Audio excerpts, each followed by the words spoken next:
playing nickel from the secondary, ends up getting on the running back, and despite picking it up pretty well, Davon Jordan runs through the running back and is able to bring down Ty Simpson. But even when they have 6 around the line of scrimmage, doesn't always mean they're bringing 6. They drop 2 to the field, and Alabama ends up with 3 offensive linemen trying to block 1 defensive tackle. It ends up with a free rusher for Oklahoma up the middle. An errant throw by Ty Simpson ends up in the arms of Eli Bowen, who takes it for a pick 6. Mark, this is a Oklahoma defense that has scored touchdowns in 2 of the last 3 games, and Brent Venables' aggressive nature has really defined this season.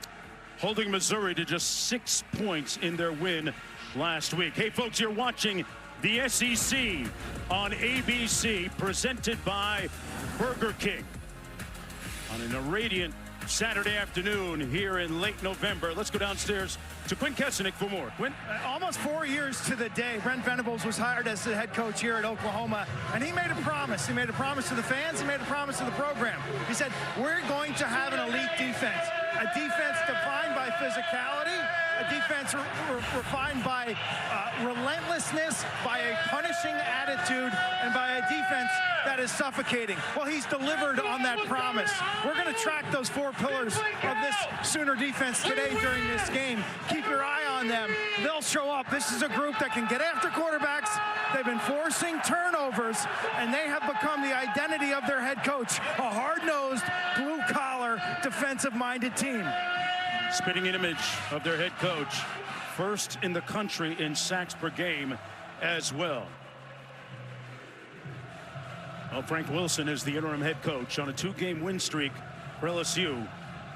Former head coach at a couple of other schools and taking over, and he has done a wonderful job, as Quint pointed out a little bit earlier, of being able to insulate his players from some of the outside noise and static. Trying to get his offense in gear today against one of the top defenses in the country. Oklahoma won the toss, deferring to the second half. LSU will have the football to start this game.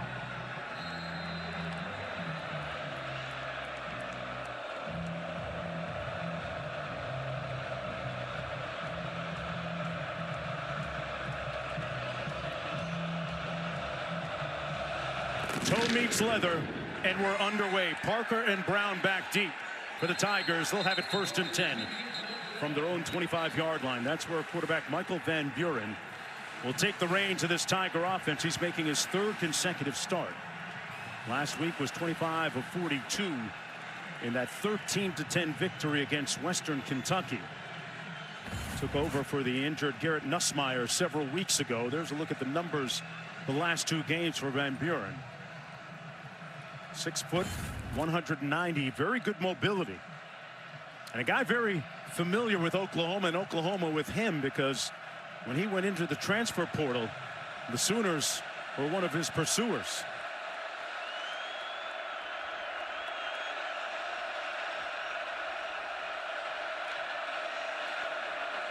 On 1st and 10, they're going to run it to Harlem Berry, who picks up about 3 yards, which is right around their average. Let's take a look at our impact players built by the Home Depot. Well, for LSU offensively, it's the tight end, Trey'Dez Green, who at 6'7" is a matchup nightmare, particularly when you get inside that 30, 25-yard line and approach the end zone. And defensively for Oklahoma, Taylor Wine, who has been one of the biggest improvers over the course of the season for this Oklahoma defense. 14 tackles for loss, 6 sacks on the season for the big defensive end. On 2nd and 7, they hand it off again to Berry. Nowhere to go. He's hit behind the line of scrimmage. Got back to the line of scrimmage. Grayson Halton finally made the tackle. It sets up a 3rd down and about 7 to go for LSU. Hasn't passed the ball well this year at all either. Grayson Halton was phenomenal a week ago. And you look at how good this Oklahoma defense is at stopping teams at the line of scrimmage or behind. That's how they get you into these 3rd and long situations. And in these situations, the offense has to dissect, has to decipher who around the line of scrimmage is blitzing and who's not.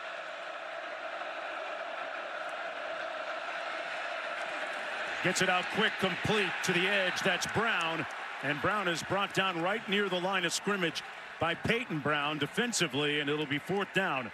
A quick 3 and out for that Sooner defense. You can see LSU with the conservative play call on 3rd down.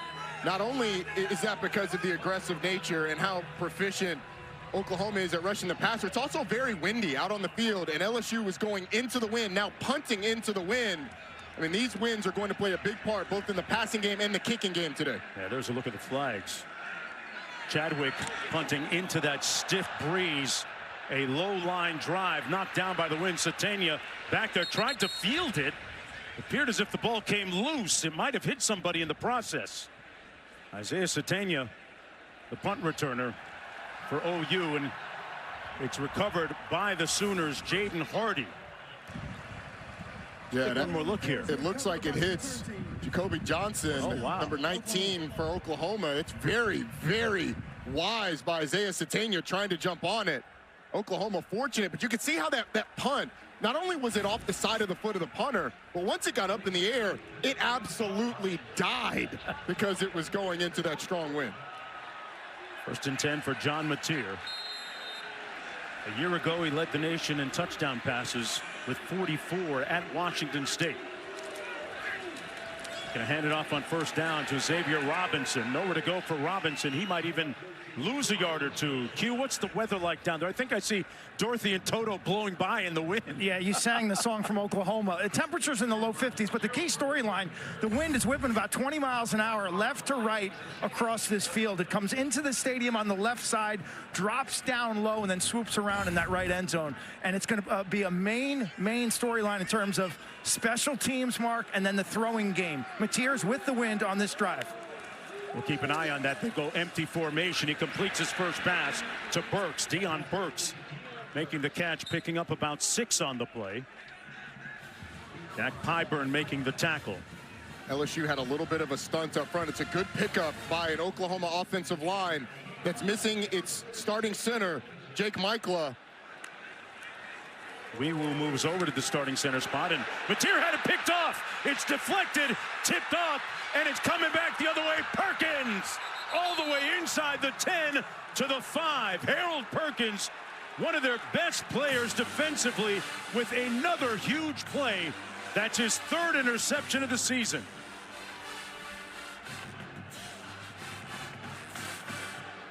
That was definitely deflected.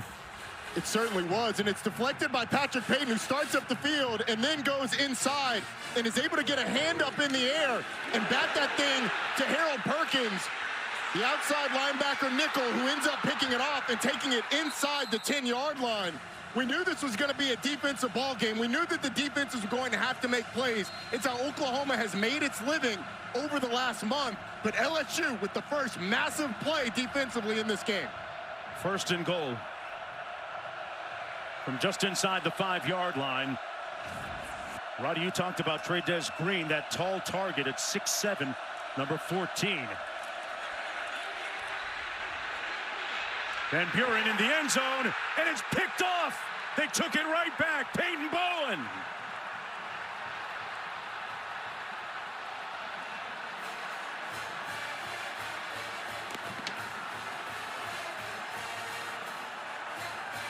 Back-to-back INTs, and the Sooners dodge one with LSU threatening. So Peyton Bowen's going to be right there with his eyes just on the quarterback. And as Michael Van Buren rolls out, he just mirrors the quarterback, sinks into the end zone, and makes one of the best catches that you will see today.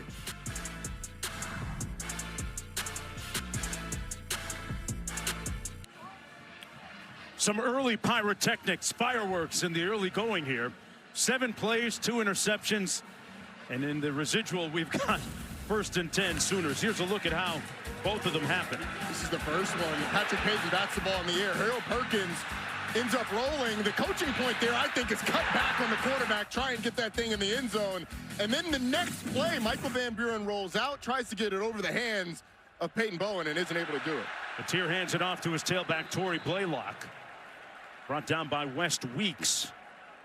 Nice gain on the play of 7 by Blaylock, the 5'11" freshman. Up at the line of scrimmage quickly. They'll run it again. Nowhere to go that time for Blaylock. Stuffed up by a couple of tacklers led by Butler. It'll be 3rd down. Sooners going tempo here. And these are the situations that both teams are going to want to avoid. Neither has run the ball particularly well this year, but with the wind, the throw game is going to be tough to consistently execute.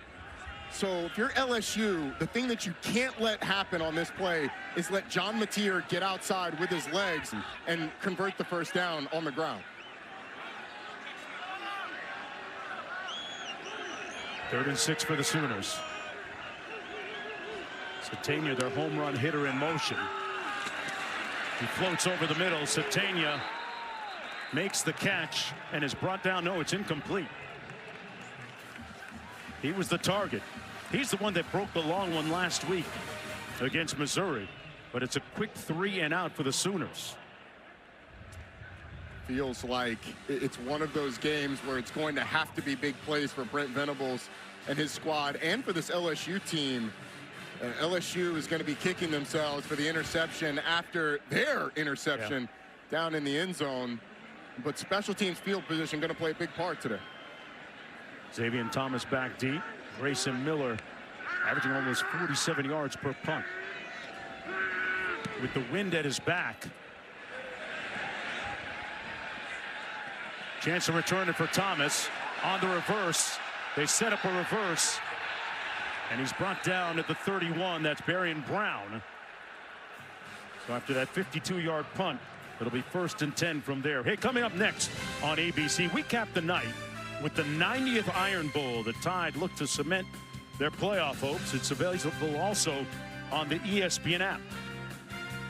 At 7:30. Alabama can punch its ticket to the SEC championship game with a win where they would face Georgia because of the Texas A&M loss yesterday. If Alabama loses tonight, Ole Miss goes to the SEC championship game, and the Lane Kiffin saga continues next week, potentially as well. We got some drama, folks. 1st down and 10 for the Tigers. Van Buren delivers a strike right around the 35 to Barian Brown. 4-yard gain on the play. Hey, Mark, this is the play, the Van Buren interception. So he ends up rolling out, and I want you to watch the distance between him and Peyton Bowen here on the outside. So as he rolls out, Peyton Bowen, the eventual interceptor, is kind of sprinting towards the edge. I think Michael Van Buren, if he just takes off, it's a foot race to the pylon. He might score. If not, he's going to be inside the 5-yard line with an opportunity to keep playing. He's pretty dynamic when he runs the football. Tigers run the football. And that was Van Buren keeping it himself. Just under 10 minutes to play in the opening quarter. We've already seen a couple of interceptions. 2-yard gain on the play by Van Buren, and they're up to the line of scrimmage quickly. 3rd and 3. And that's batted down at the line of scrimmage by Kip Lewis. And 4th down coming up for LSU. Rolling on the field is an incomplete pass. 4th down.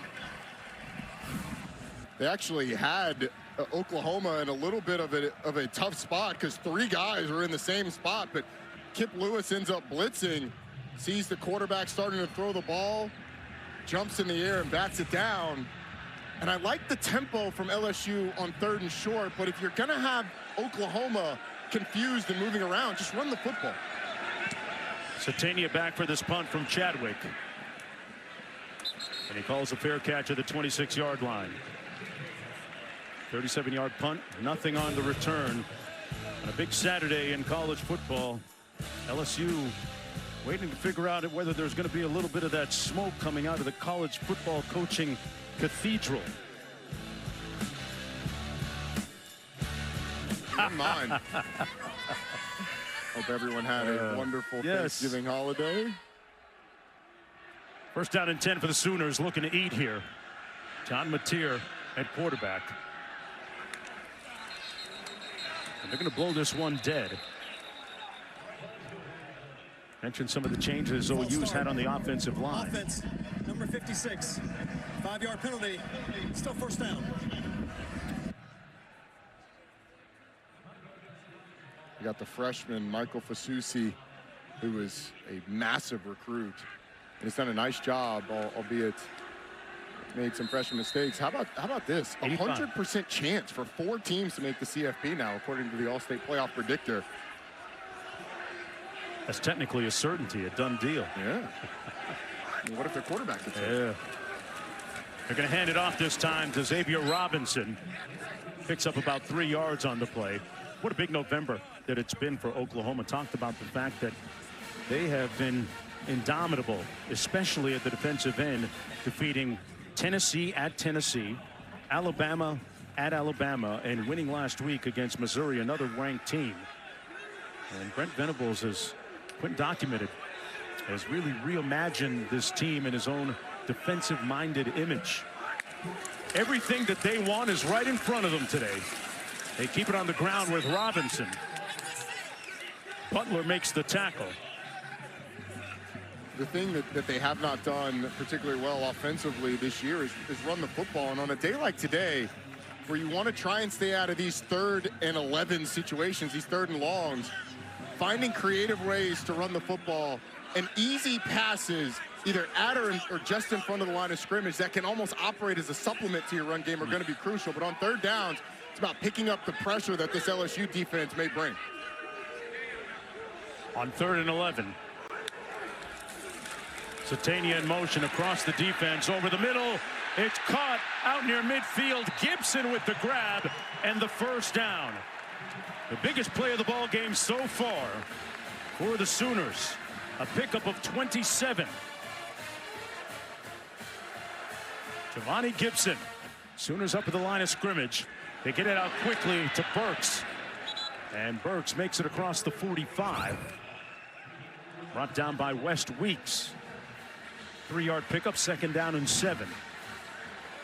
And that's the supplement to the run game that OU has to use. Those little now screens out on the perimeter, high percentage passes, but operate by getting the ball in the perimeter quick. It kind of supplements the outside part of the run game without actually handing the ball off to the running back. Tier hands it off again to Robinson again. Picks up a yard. Pyburn makes the stop. This was that 3rd down. There's Giovanni Gibson. And the thing that John Mateer sees is the safety, A.J. Halsey, vacate the middle of the field. It opens perfectly for Giovanni Gibson to convert that 3rd and long. Nice blocking up front by the offensive line that's been shuffled. And here they are faced with another 3rd down. Ben Arbuckle looking to press the right button for Oklahoma, their offensive coordinator. He was with Mateer at Washington State. Mateer almost intercepted, broken up by Halsey. And there's a flag down on the play as well.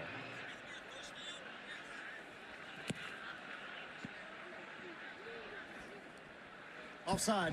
Defense, number 90. In the neutral zone at the time of the snap. That 5-yard penalty results in a first down. Jacoby and Guillory offsides. And Mark, I understand what John Mateer saw there.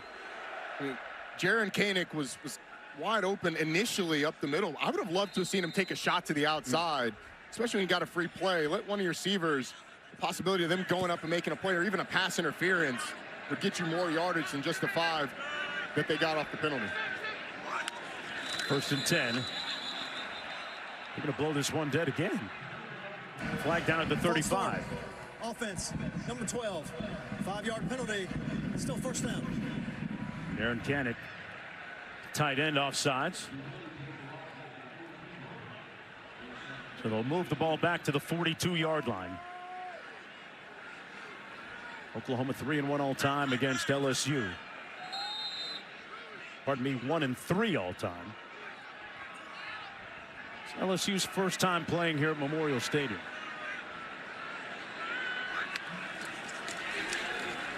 Mateer with a clean pocket, delivers a strike down to the 32-yard line, caught by Koenig, who atones for that mistake a moment ago. 10-yard gain on the play. Jaron Kanak is a great story, a guy who was on the defensive side of the ball for Oklahoma until the preseason, or until after last season. Went to Brent Venables, said, hey, give me a chance on the offensive side of the ball. Has done a really nice job for Oklahoma at that tight end spot, a spot where they really needed help. They're very thin coming into the year.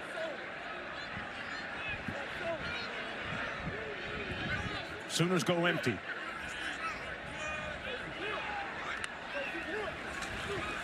Mateer gets rid of it quickly. Satania with a catch at the 27.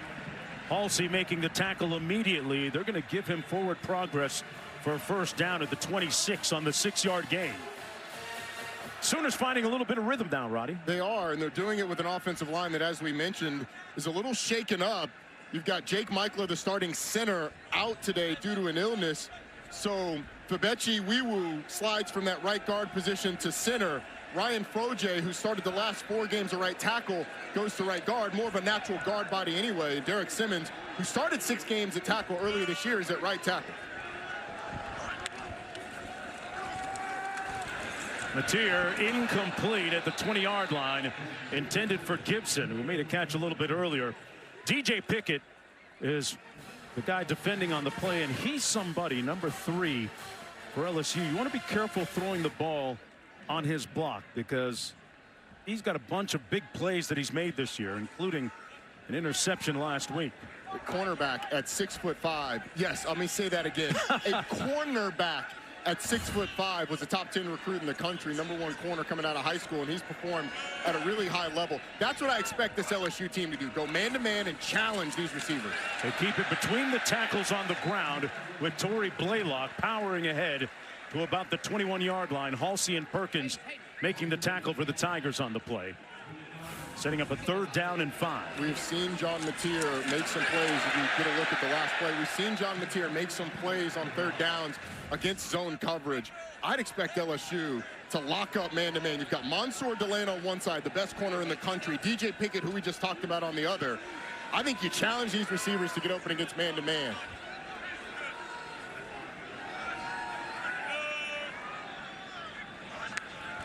They've got to get to the 16-yard line for the first down. Mateer, incomplete, high. First tight end, Kanak. Halsey in on coverage, and 4th down coming up for the Sooners. And in comes the field goal unit. Had an opportunity, Roddy. They did, but LSU brings a blitz. They're going to bring 3 linebackers, and then A.J. Halsey is going to be man-to-man against Jaron Kanak. And LSU said, all right, enough of that zone stuff. We are going to make you get open against our excellent secondary. And they're able to get a stop on 3rd down. Now we see Tate Sandell, the best kicker in the country. Missed his first field goal attempt of the season, and looking for his 23rd straight since. Like I said, looking for his 23rd straight. Got it. Sooners on the board first. A win today, and they're pretty much in the college football playoff. Back after this.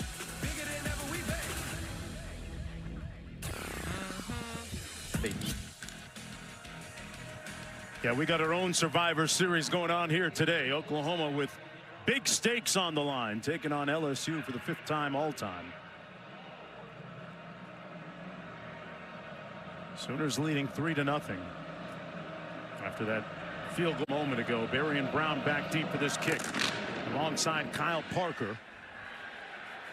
And they'll take it 1st and 10 from their own 25-yard line. Well, Brent Venables' development has come a long way. Remember at Clemson when he had the get-back coach? Now he's the get-back coach. And talk about personal growth. It's part of our journey. Brent Venables certainly experiencing that. In all seriousness, his defense and him taking over that defense has been a game changer. He's one of the best defensive minds in the country. And in a year and in an era where coaches are often criticized for calling plays, we've seen 2 examples. Brent Venables here at Oklahoma, Mike Elko being much more involved in the defense down at Texas A&M, coaches betting on themselves and calling their own plays, and it paying off in a big way. You think it starts a trend going that way again? I do not. Okay. Okay. But maybe. You never know. Trendsetters. Well, Venables done a great job, as you just said. Van Buren gets it out quickly, incomplete for Barry and Brown. It'll be 2nd down and 10. Van Buren completing 64% of his passes on the season. This is his 3rd start. But look at Oklahoma's defense with respect to turnovers, especially the last 8 games. You talk about a snapshot of opportunistic and being able to capitalize on a lot of those turnovers as well. First in the country in sacks per game, yards carried allowed per game, and 6th in points allowed per game.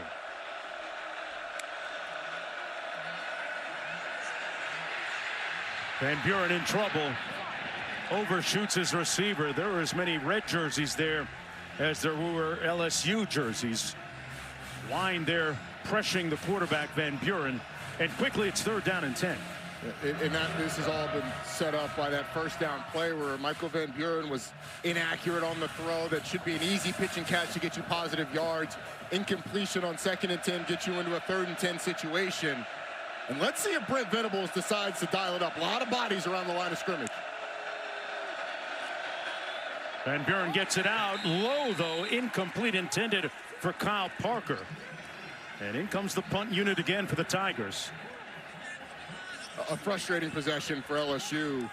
3 straight passes, 2 of them with open receivers, and just inaccuracy from Michael Van Buren. And you got set up in perfect position inside the 10-yard line. Earlier in the game, Van Buren with an inaccurate throw, throws it right to Peyton Bowen. A turnover immediately after you get inside the 10. And then here, 1st down and 3rd down, you have opportunities for completions, and he's not able to hit the receiver. Here's the punt from Chadwick. Satania back at his own 31, calls for the fair catch. 1st and 10 from there. Hey, there's the Taco Bell Live Más student section. Only one student section can claim the title as Live Más student section of the year. Who will take home the trophy this year? Some real dedication to be out here with gusting winds up to 35, 40 miles an hour and have no shirt on. Facts. Big facts. I mean, yeah, this is a Palmer's cocoa butter type of day, partner. You know what I mean? I mean, that and a little chapstick. It is windy. Matter of fact, if you have either, can you pass it over here? I am in dire need. 3-0.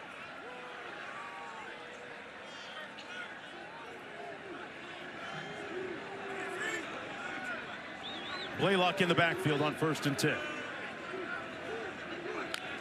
Helms in motion.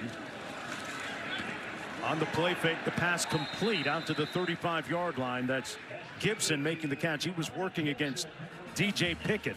Pick up his 5 on the play. But he's 2nd down and 5. It's a good tough catch by Giovanni Gibson. Already with a couple of catches in this game. This might just come down to running the football and who can complete these short passes consistently. So far, Oklahoma's hit a much higher percentage than LSU has. Satania in motion. Split to the bottom of your screen. Satania on the little receiver screen.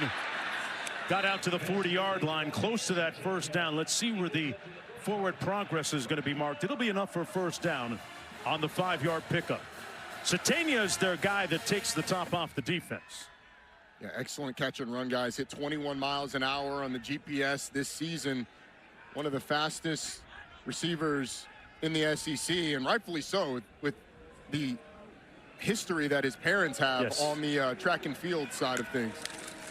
Incredible lineage. Here he is again, trying to get to the edge, but brought down at the 39 by Patrick Payton. As we take a look at the Allstate playoff predictor. Oklahoma's chances of making it to the college football playoff with a win, it's pretty much a lock. With a loss, it falls to 41%. You agree with those numbers? I think with a loss, it's probably a little high. But with a win, I mean, it becomes about whether or not they host, and that'll be determined by the SEC championship game. Downfield, Satania, the intended receiver, incomplete. Texas with an upset last night at home against Texas A&M. How much chaos does that cause, do you think? We will see on Tuesday, because Texas has a resume with wins over number 3 Texas A&M and also this Oklahoma team who sits here at number 8. But 3 losses. One of those losses, though, was at Ohio State, and it feels like Texas is not getting enough credit for scheduling that game, deciding to go and play Ohio State. You're going into dangerous territory there.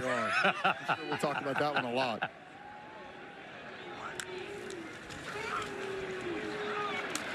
Mateer going to take off and tiptoes out of bounds right around midfield. Harold Perkins there to push him out of bounds. They're going to spot it at the 49-yard line. Picked up 10 on the play.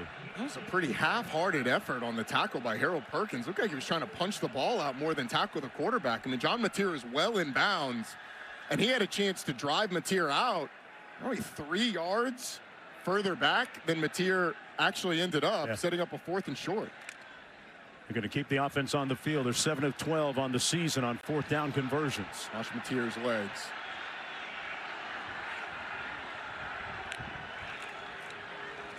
Going to hand it off and nowhere to go. They're going to be stopped. Robinson stopped up behind the line of scrimmage, and the defense for the Tigers comes up huge. Bernard Gooden was the first one to make contact. Bernard Gooden is right in the middle, and his ability to knife between 2 offensive linemen causes this. Gets in the backfield, wraps up Xavier Robinson, and stops him short. What a play by this LSU defense on the scramble by Mateer. But he could have been stopped a little bit shorter, as I said, but the big 4th down play sets up this LSU offense in good field position. Tiger passing game has been shaky. See the numbers, just 5 yards on the jet sweep.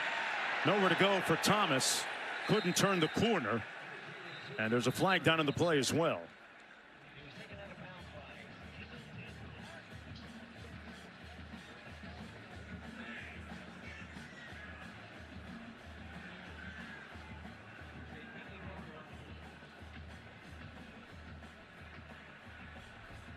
Waiting for the call here. The officials conferring right around midfield.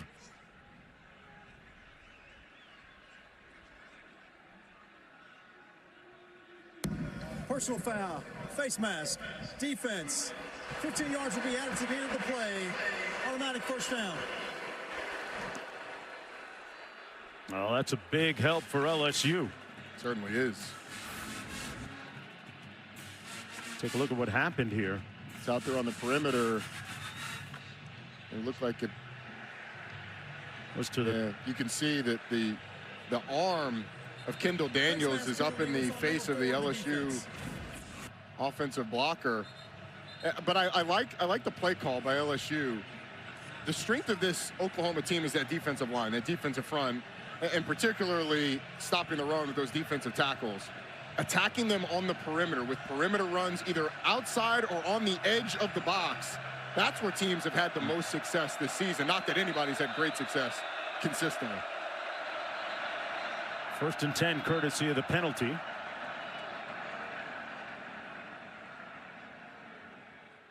Officials going to have another conversation here. False start. Offense, number 10. 5-yard penalty. Still 1st down.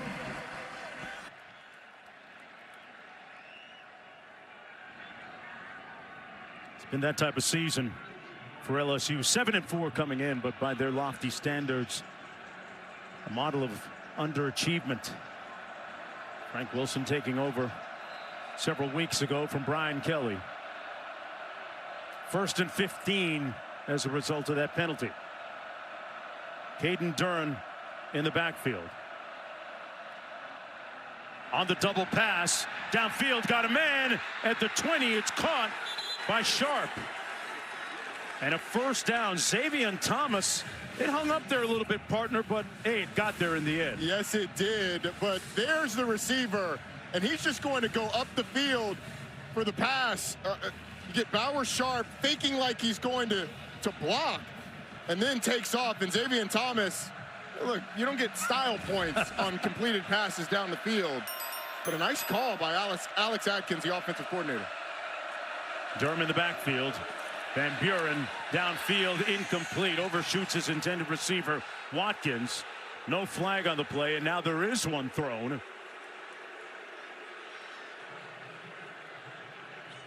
Van Buren took a hit. Personal foul. Roughing the passer. Defense, number 34. Half the distance to the goal. Automatic 1st down. Hey, Matt Austin, our rules analyst, tell us about what happened here and why that's roughing. Well, the defender came in and put his full body weight, didn't try to get it off at all. While we don't have technically a body weight rule, you can't punish the quarterback with your full body weight trying to drive him into the ground. So I understand why they called it. I think it's a good call. You know what, Matt? I agree. Not that it matters. I mean, you're the expert, but you know, I like to defend these defenders sometimes. I think that one a little unnecessary, and it set LSU up. You had two 15-yard penalties on this drive. Set LSU up with the trick play and great field position. They're going to keep it on the ground on the handoff. Harlem Berry, who's one of their leading rushers on the season, tackled by Kendall Daniels. Berry, just a freshman out of New Orleans. Now for LSU, no mistakes. Hold on to the football, no turnovers. A touchdown is certainly a plus, but this is going to be a game that's defined by the defenses and taking advantage of opportunities.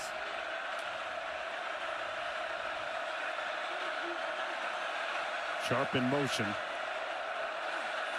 And we're going to see the expiration of the first quarter. LSU poised and intent on playing the role of spoiler this afternoon, as Oklahoma tries to lock in a spot in the college football playoff. The Sooners trying to turn the Tigers into little pussycats. We'll be back after this message and a word from your local ABC station.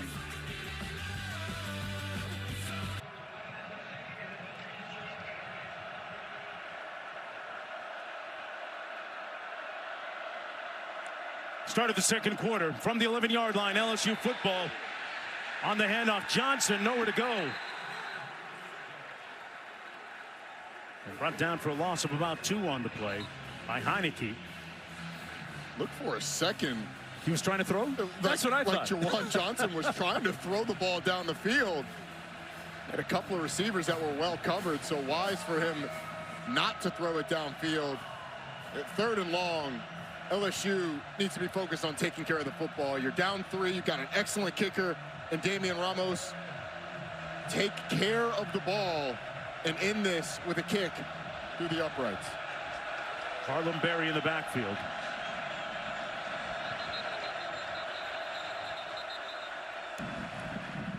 Timeout. LSU.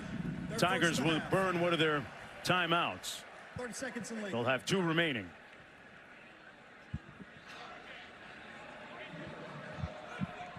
Look at the numbers last week. Wow. Last week against Western Kentucky, it was tough. 9 penalties for 79 yards. Really tough day on 3rd downs. 3 of 15, including 1 of 6 on 3rd and 1 to 4 yards. Short yardage was troublesome for LSU. They were disjointed offensively. There was a long stretch during that game where they didn't hand the ball to a running back against one of the worst rush defenses in the country in Western Kentucky. But Hilltoppers had a late interception, made it really close at the end. A late fumble return for a touchdown. Yeah, they did make it very close. That score ended up being 13-10. It was 13-3 for most of the 4th quarter, and then they made it very interesting. See what LSU does here. Coming out of the timeout, ball at the 13-yard line, 3rd down and goal. With the change of quarter, they've got the wind at their back now.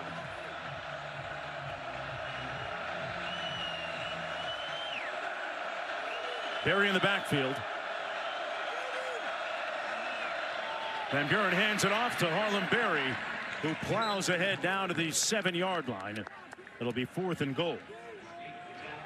I think that's a smart play call by Alex Atkins, the offensive coordinator.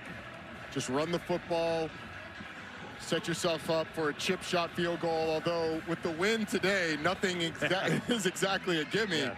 But LSU kicking into the win with a guy who's made a school record 67 field goals in his career. Oh, we got 2 of the best place kickers in all of college football on display here today. Ramos will attempt this one from 24 yards out.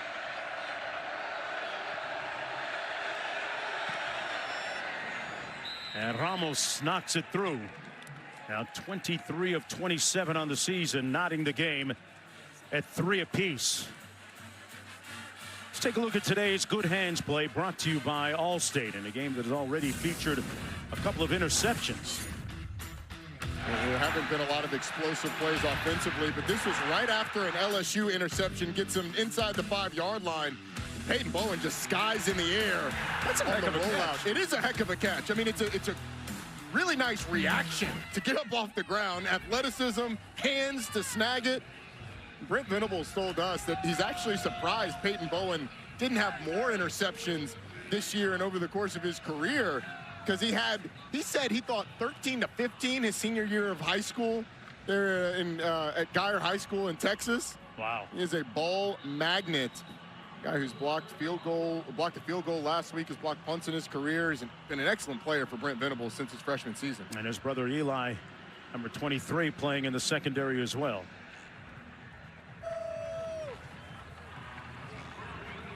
Another boisterous crowd on hand here at Memorial Stadium. Oklahoma with a win today, according to our CFP calculator, would have a 99% chance of making it.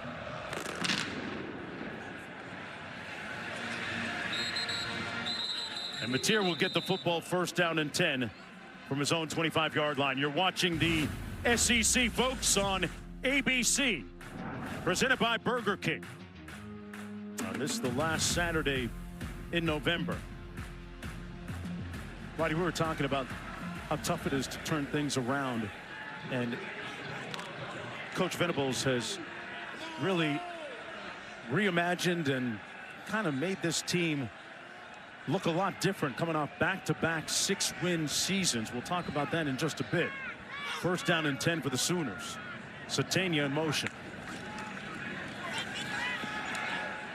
Mateer wide open at the 25. Hit Gibson, but am I wrong? If that's a better throw, he's still running. He might hit his head on the goalpost. It's a foot race to the end zone. There's a couple of LSU defenders back there, but I mean, this ball it's actually a pretty good target. Giovanni Gibson just doesn't stay on his feet. And if he does, it's a chunk play. It's an explosive. 2nd and 1.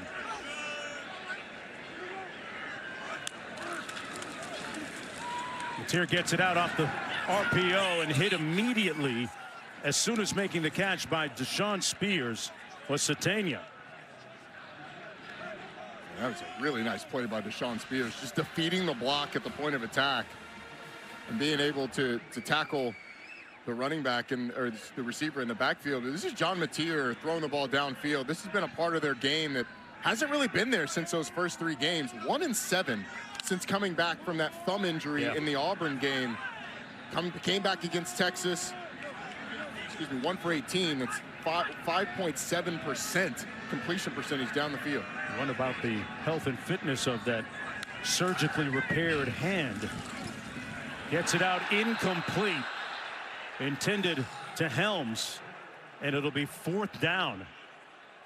Made that a tough catch, maybe a little bit tougher than it had to be.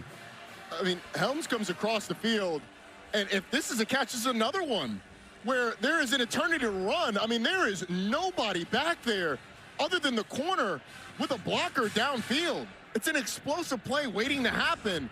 Something that Oklahoma, again, has struggled to create consistently. That time, Ben Arbuckle dialed up a couple of them with the ability to create chunk plays and explosive, and Oklahoma just not able to execute. Grayson Miller punting into the wind.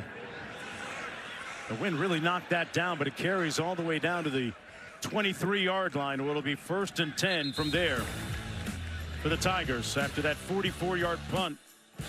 Not a lot of offense, we know. Bosworth, Keith Jackson. I think they threw like 3 times a year, right? And Keith Jackson came to Oklahoma, don't know why. They set up the screen, complete to Jawan Johnson. Going to be brought down right near the line of scrimmage. No gain on the play. 7 Heismans and 7 national championships. It's impressive. That's good football. That's what makes you a blue blood. That's why Oklahoma expects to be in the college football playoff conversation every single year, and in the college football playoff more often than not. I mean, this is one of the premier brands in the entire country, and Brent Venables finally has them on the precipice of getting them back to where they feel like they deserve to be. in a very much expected low-scoring contest so far. 3-3, second and 10. Harlem burying the backfield. Takes the carry and picks up about 2 yards. Brought down by Homosigo, pardon me. And now how aggressive will LSU be offensively? Will you chance it with a lot of people around the line of scrimmage for Oklahoma? And look at all these guys mulling around. LSU trying to sort out, where are we going with the protection? Who's coming and who isn't? And Brent Venables usually has a pretty good bead on where the protection's going. 3rd and 8. Van Buren, a strike, and it's caught in a tight window by Brown. Wow, what a grab for 15 yards. That might be his best throw of the afternoon. It is, and he deciphers a lot going on, so you're going to get 2 droppers there and blitzers from the interior as well. It is a complicated look offensively to deal with that ends up. If a completed catch is under video review. Well, they're going to take another look at this catch to see if it stands or not. Frank Wilson hoping that things go his way as we take another look. Oh, I would say that's incomplete. Oh, yeah. Back after this.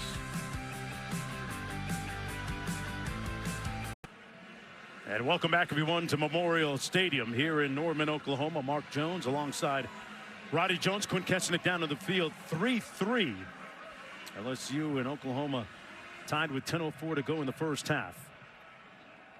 The previous play was reversed. The pass incomplete. And as a result, LSU punting to Satania. And it's going to go out of bounds around the 35-yard line. It'll be first down and 10. For the Sooners coming back the other way. John Mateer trying to get this offense in a little bit of rhythm. What would it mean, Roddy, for Oklahoma to get back to the college football playoff for the first time since Jalen Hurts was quarterbacking at this school? It would be huge. You know, we talked about the history of this Oklahoma program. And for Brent Venables to struggle in his first few seasons, last year's team was wrecked by injuries, particularly on the offensive side. But this team has overcome the offensive malaise that they've sort of been in because of a great defense, a great kicker, and timely plays down the stretch. On 1st and 10, Torrey Blaylock breaking one, still on his feet down to the 40-yard line. An explosive run by Blaylock. In for Xavier Robinson, and they move the chains on a 21-yard gain. Yeah, the hole's going to open up there on the left side, and you get Torrey Blaylock just bursting through it. Excellent blocking and a nice run. Mateer throws behind his intended receiver, incomplete for Blaylock again out of the backfield, but there's a flag back at midfield. And that's going to be against the Sooners.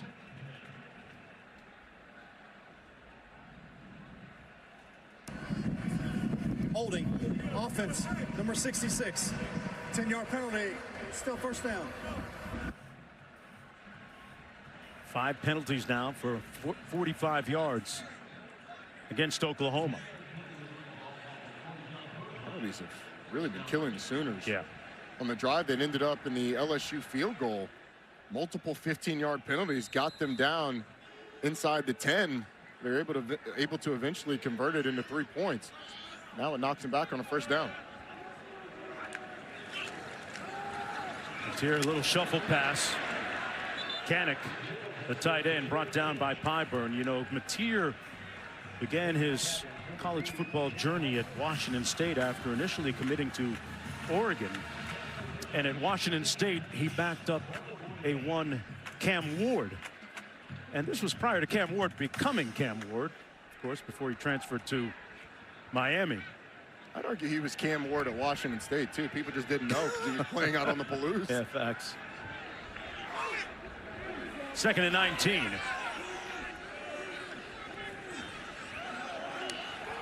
Sooners go empty. Mateer behind his receiver again, Kanik. Let's go quickly down to Q. John Mateer sidearm release and ball placement today has been subpar, leading to a smattering of boos here. This is an Oklahoma fan base that's got high expectations for this game. This game they circled on the calendar. This is the game that puts this team back to relevancy on a national level, and you can hear the frustration. They know it's not going to be pretty, Mark, but they're lacking patience right now with this Sooner team. Wow. 3 points on the board. You can understand their pain, Roddy. This team has an opportunity to go to the college football playoff. You need to chill on the booze, Oklahoma fans. Mateer running and brought down at about the 41-yard line. Short of the first down. P.J. Woodland stops him on the 6-yard gain. It has been a frustrating second half of the season offensively for Oklahoma. And a lot of that has to do, I think, with the thumb injury to John Mateer. I think some of that has to do with the fact that the defense and the special teams is so good that Brent Venables has taken the approach of conservatism offensively, right, particularly with a quarterback whose nature is to be a bit of a gunslinger. But mechanically, John Mateer throws off his back foot some, has a low delivery, and that does lead to some inconsistencies. Third punt of the day for the Sooners. Thomas back and watches it go out of bounds at about the 15-yard line. Called for the fair catch. There's a look at that surgically repaired thumb we were talking about a moment ago. The injury suffered week 4 in the Auburn game. We'll see how it holds up moving forward. Back after this.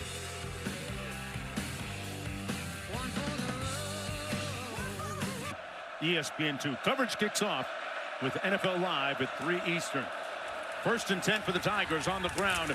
Caden Durham with a nice gain out to about the 24-yard line. Picked up 8. They caught Oklahoma in a little bit of a twist. Defensive tackle vacates his gap, twisting around. The nose guard gets caught, not able to replace, and they're able to get a decent chunk on first down. That's why you have to stay committed to this run game, because Oklahoma is stout against the run, but there's so much movement up front that occasionally you will catch them in some sort of movement and be able to get a chunk play. They're number 1 in the nation in yards per carry allowed. Tigers going to run it again, and this time Durham gets to the edge, gets the first down.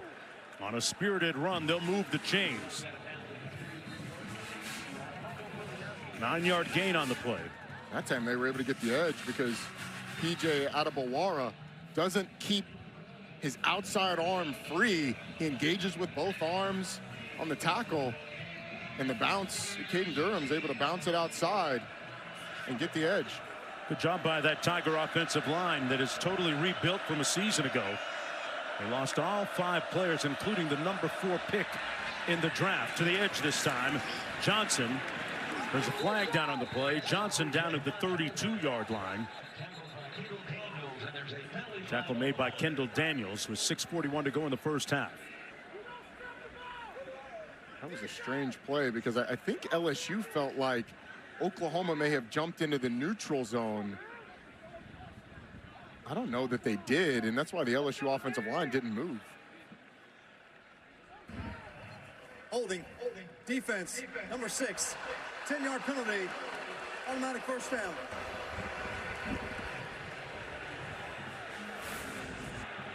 Well, that's going to go against the Sooners.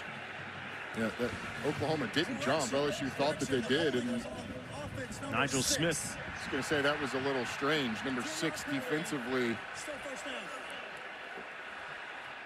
That would have been offense number 6. Yeah, it goes the other way. And so LSU thought that they had a free play because the center snaps the ball when Oklahoma flinched, but they didn't get into the neutral zone when the ball was snapped. Matt Austin, what did you see on that one? Well, the nose guard did beat the snap, but just barely. And from the view I had, I couldn't tell if he was across the line or not. Yeah, I couldn't. So apparently the line of scrimmage guys thought that he was not, so they let the play go. First and 20 from the 23.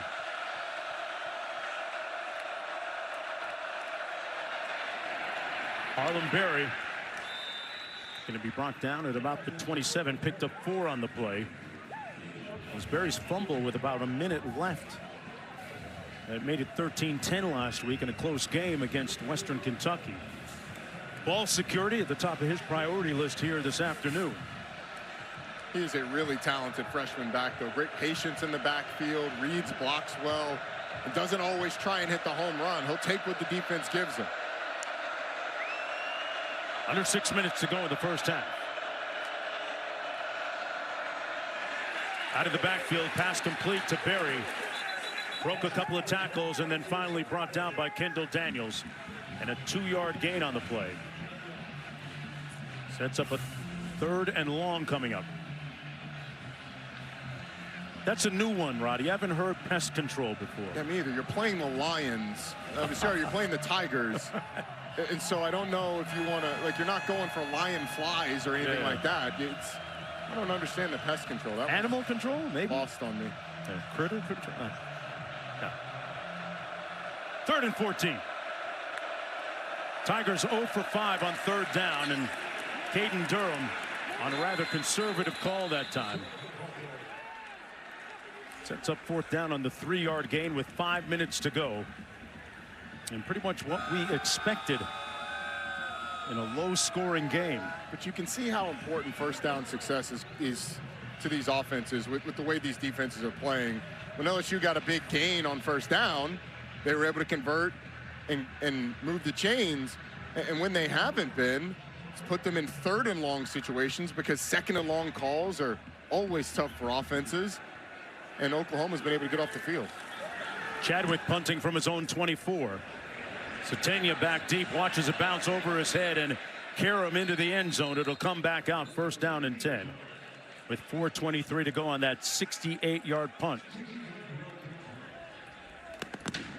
Tier coming back out, 1st down and 10, and Oklahoma's had a very luminous list of quarterbacking transfers. Heupel, Baker Mayfield came from Texas Tech. Kyler Murray, of course, from A&M. Hurts and Mateer, the latest in that long line. Heisman Trophy winners, #1 overall pick, Super Bowl champions on that list. Yeah. Mateer actually said that Baker Mayfield was his early inspiration because of his path.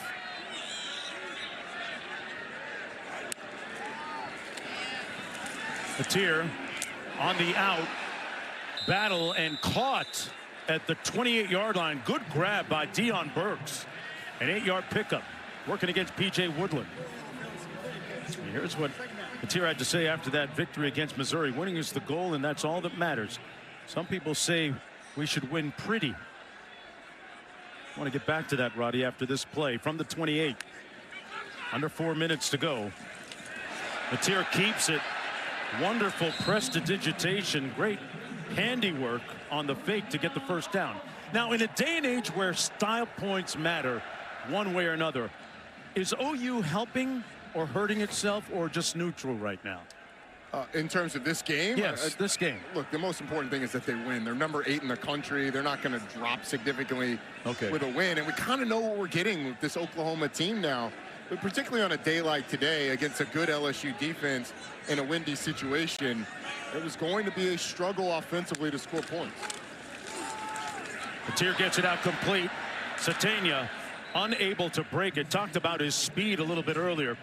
Both parents track and field coaches. His dad was the head coach at Arkansas at one point. His mother ran track and field for Jamaica in the '92 Olympics in Barcelona. As somebody with Jamaican heritage, I can tell you for a fact, I've been to the island. There's a lot of fast people out there on the track. Just watch the 100 meters every single year. Did you get any of that speed? A little bit. Okay. A small portion. A little bit's all you need. Yeah. 2:40 to go. They're going to keep it on the ground this time. Blaylock might have picked up a yard. Harold Perkins, who has been all over the field. Talk about Satania's ability to run fast. There's a look at Mom. NCAA champ back in the day at LSU. 200 meters, that's no joke. Probably about a 22, mid-23, low-23 runner. And Mario, decathlete. Why anyone would want to do 10 events, I don't know. But because you can do well enough in all of them to be a 3-time All-American and an NCAA champion. Wonder what his best event was. He's jacked. It was jacked. Because of that, I'm guessing it wasn't the 1500, the last of the 10 events. Satania, with wonderful athletic lineage, he broke that long one last week against Missouri. but nothing so far. He's been bottled up much like the rest of the Oklahoma offense as we've hit the 2-minute timeout. Yeah, I mean, he has been the explosive part of that Oklahoma offense. Oh boy. You mentioned prestidigitation earlier. I thought it was 3 different words. I mean, sleight of hand. I don't even know what that last word is, but we'll be back after this. Tricky. The break, we defined a word that you use, prestidigitation, and the word legerdemain was in the definition, so we had to look that up as well, which means skillful use of one's hands when performing conjuring tricks. Luckily, we don't have to look up any of those words because I know what all of those mean. You went to Georgia Tech, man. I'm going down the rabbit hole all the way on this. You are the wordsmith. I follow your lead, and when you don't know a word in a definition, we got to look that one up too. See if we can find some more legerdemain or prestidigitation here from the offense. They'll just take a simple completion to Satania. With under 2 minutes to go, West Weeks making the tackle. Hey, coming up on the Capital One halftime report, Kevin and Booger in the studio. Will Lane stay or go? And a preview of Auburn, Alabama, the Iron Bowl. It'll be fun to hear the thoughts of LSU alum Booger McFarland. But, I mean, this is a situation for Oklahoma. They have plenty of time with 3 timeouts and about 1:30 left on the clock. Still looking for that long play. Mateer, flush out of the pocket. Downfield and way out of bounds. Threw that one away, was in the neighborhood of Satania. Stops the clock with 1:23 to go. Oklahoma with 3 timeouts remaining. Its full complement. So this is one of those drives for Oklahoma where, because you have the amount of time that you have, do you think at some point about sneaking a run in to try and catch this LSU defense off guard? They can continue to drop back to pass, which has been a struggle at times today. 4 receivers out in this formation. Pass complete to Kanik. He's brought down at the 44-yard line, right around the first down marker, a little bit shy. Halsey and Cooley making the tackle on the 9-yard gain. Nice job by John Mateer seeing the void in the zone. When LSU has dropped into zone coverage, Oklahoma has done a pretty good job underneath of finding spots to settle, and John Mateer has found its receivers. When he's been accurate, it's created some nice gains for him. On 3rd and 1, he's going to try and do it himself. He's brought down behind the line of scrimmage by Weeks, but there's a flag down in the backfield. Let's see if this play stands or not. And that's going to go against the Sooners. LSU will probably decline it. Here's a look from our AT&T connected cam. It's going to happen right there on the perimeter with Jaren Kanik. He's going to grab the shoulder of Jack Pyburn and just turn him. Not sure if John Mateer got there anyway. He did not. Number 12. That penalty's declined. The game clock will start on the snap. It's 4th down. And Oklahoma is leaving the offense on the field on this 4th down. They sure are. I think if nothing else, they're going to try and draw LSU off sides. Will they actually run a?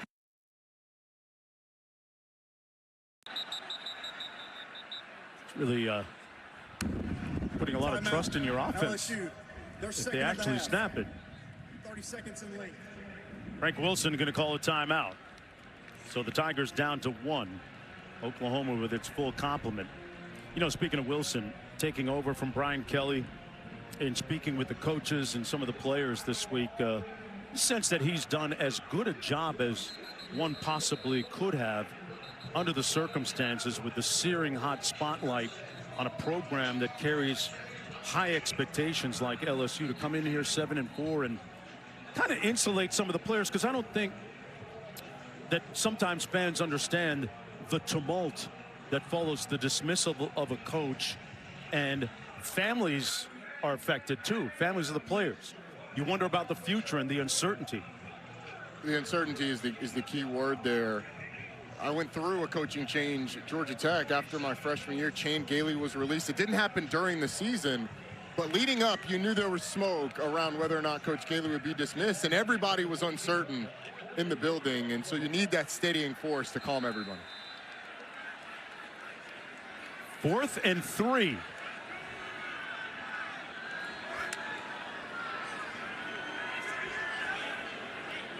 Play clock at 12.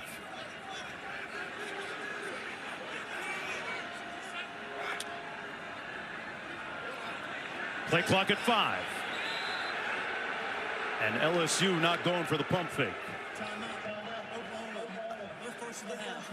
Good discipline by the Bayou Bengals in that sequence. Time now for our Aflac trivia question. Frank Wilson is the 4th interim head coach in LSU history. Who were the other 3? Oh, goodness. I have no clue. Yeah, I have no idea. I'm checking it out, man. We're shutting it down. No idea. Yeah, let's just go back to back on this one. I'm going to say Ed Ogeron was one of them because I think he was on some of those staffs. Here's the answer. Aflac trivia question. The Aflac trivia question answer is Hal Hunter. Hey, you got 1 out of the 3. I consider that a win. That is a huge win. I consider that a big-time win. And looking at Wilson there, in speaking with Harlem Berry and his parents, they both, amongst other parents, expressed the fact that they hope that Wilson is a part of the staff moving forward. And look who's on the sidelines there. Number 44 in crimson and cream, Brian Bosworth. I remember how many young kids started cutting their hair like he did back in the day. Trend setter. I think Q was one of them. Still got that full coif. 4th punt of the afternoon for the Sooners. Rayson Miller at his own 40.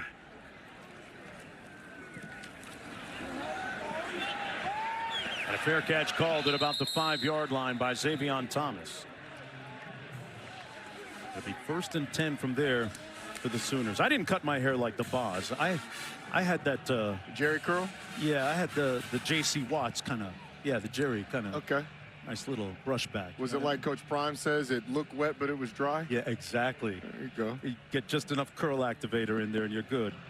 Something like that, but without the, not so tight on the sides. 3-3 ball game.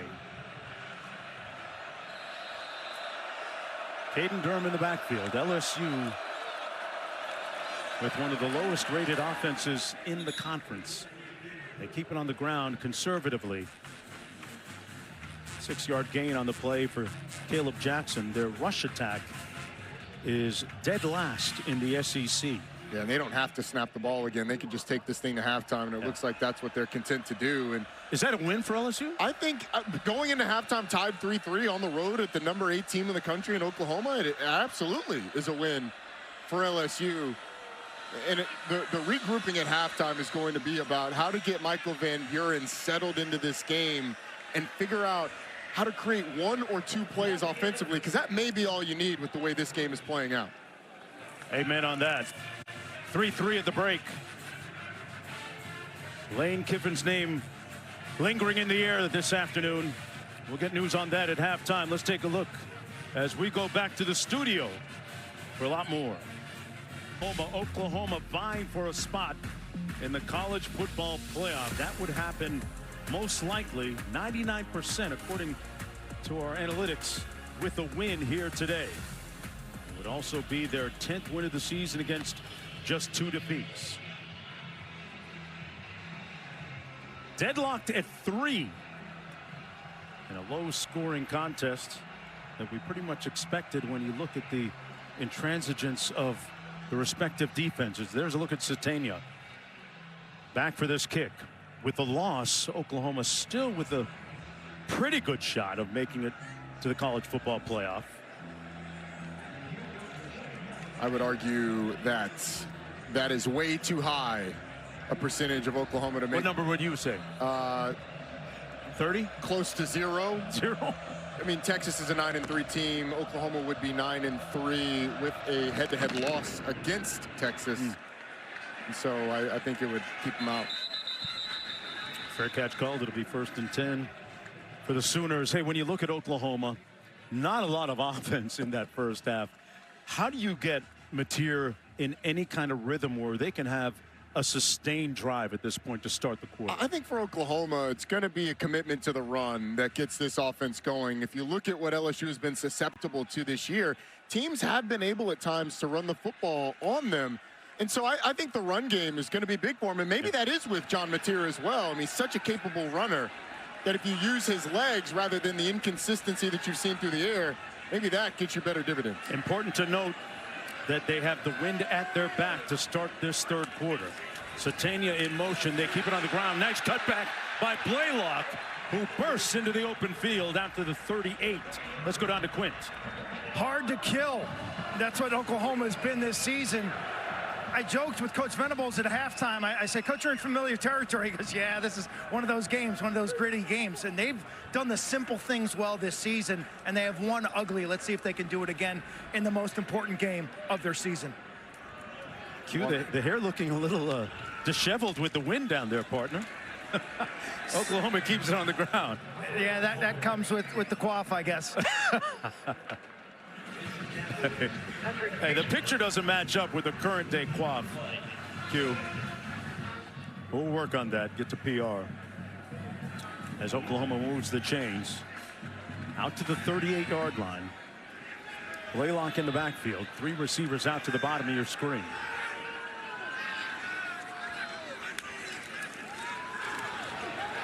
Mateer delivers in traffic, incomplete at the 46-yard line. Mansour Delane there to break it up. He's slow to get up.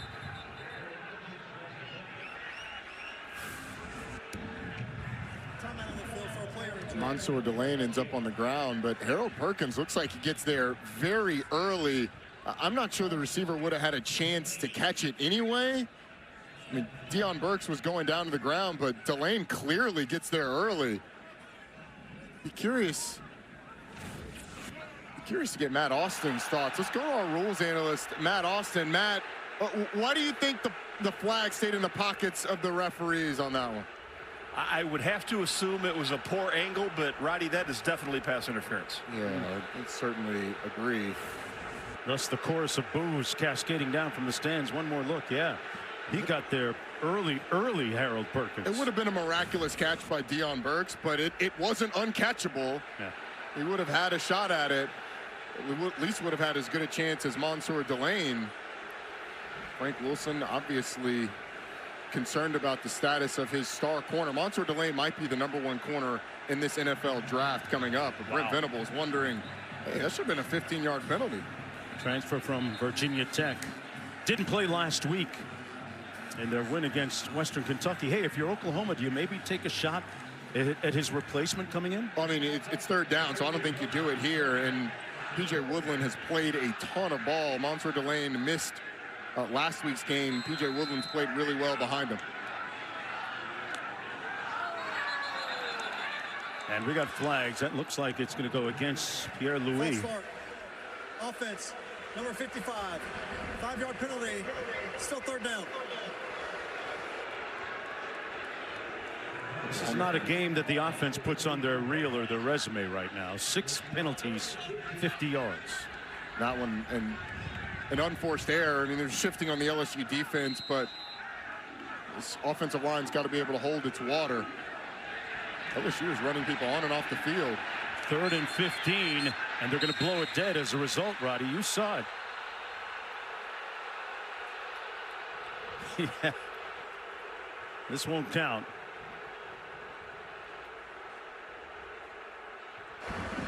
Prior to the snap, LSU called their first timeout of the half.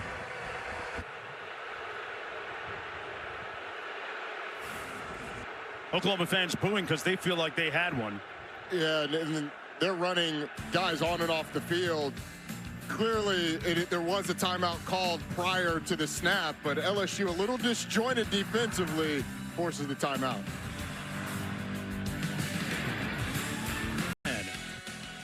Who do you like? Do I ask you who you like in that? In a 5-on-5 locked 2-ring steel cage match, I like the home team. Always Satania, part of the home team, hangs on to it after taking a hit and points towards the end zone. It's a first down at the 37. It's a nice delivery by John Mateer, maybe his best throw of the day, and the catch by Isaiah Satania, phenomenal before the safety gets there. Up at the line of scrimmage quickly. Mateer picked off, coming back the the other way. Halsey. And he's got a group of blockers in front of him. Knocked out of bounds. That's the second interception of the day thrown by Mateer, who ultimately made the tackle. But the Tigers defense once again proves to be impregnable. A.J. Halsey ends up right here, and John Mateer locks on the route by the tight end, Jaron Koenig. And all Halsey does is read the eyes. When it gets to Jaron Koenig, he breaks on the football. And after a second after making a tremendous throw on a 3rd and long, LSU comes up with its second interception of the game, 16th on the season, leading the SEC, and sets up this offense in good field position once again. It's a type of game, Roddy, you said it a little bit earlier, it might take just one play to win it. On the ground, down to the 24-yard line, Harlem Berry. Nice gain. Picks up about 7. It'll be 2nd down and 3. And Mark, you asked at halftime, what does Oklahoma need to do to get the offense going? I mentioned commitment to the run game. They ran it really well in the first play and then didn't go back to it consistently. They converted the 3rd and long, but then you throw the interception. I think it's the same thing for this LSU team. Stay committed to the run game and use Michael Van Buren's legs as well. Harlem in the backfield. Behind Van Buren, takes the handoff, and he's close to another Tiger first down. It'll be 3rd down and short. About a yard to go. Just underway here in the 3rd quarter. LSU looking for its 8th win of the season. Brent Venables has talked about the pillars of his defense. What he wants it to look like, game in, game out. Physical, punishing, relentless, and suffocating. They need all 4 now.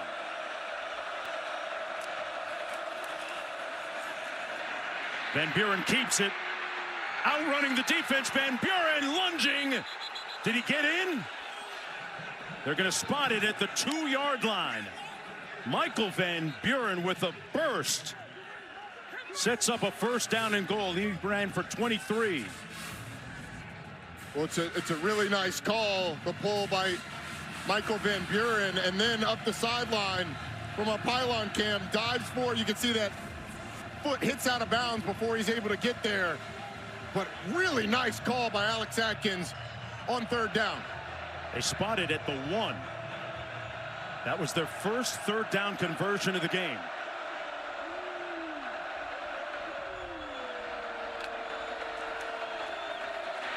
Out of the backfield, touchdown Tigers, Thomas.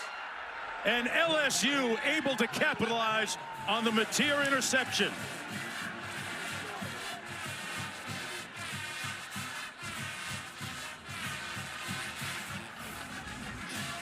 Xavier Thomas is going to come in motion from this way and then comes back, fakes like he's going back this way, and it freezes the defender that's covering him in man-to-man. He just gets a step. Michael Van Buren, easy pitch and catch. And LSU with an offensive touchdown after a first half where they really struggled. They finally turn a turnover into a touchdown and look to take a 7-point lead. Thomas with his 4th touchdown reception of the season. And the Bayou Bengals lead it by 7. Brent Venables looking busted, disgusted, and right now not to be trusted. In the 3rd quarter. It has been the story really of who makes less mistakes. And right now, Oklahoma, after back-to-back games where they did not turn the ball over against Alabama and Missouri, 2 John Mateer interceptions have set LSU up well. They've only been able to convert once for points, but that one time they converted was a touchdown. Fair catch called at the 16-yard line. This week's college football playoff rankings brought to you by Capital One. There's a look at the brackets right now. With a loss, what happens here? Oh, man. I think Oklahoma drops to a place where they are going to be compared with Texas, and Texas has a head-to-head win over Oklahoma. So our playoff predictor gave them a 40-something% chance of getting in the college football playoff with a loss. I think with a loss, Oklahoma is out because the cutoff to get into the college football playoff. Right now, looks like it's going to be 10 because you get 12 teams in, but the Group of 5 champion and the champion of the ACC are going to be ranked outside of the top 12. Great point. Mateer. And, of course, Tulane and North Texas probably going to end up playing in that American Conference Championship game next week on ABC Friday night. Meanwhile, here's a look at our games of import in the SEC.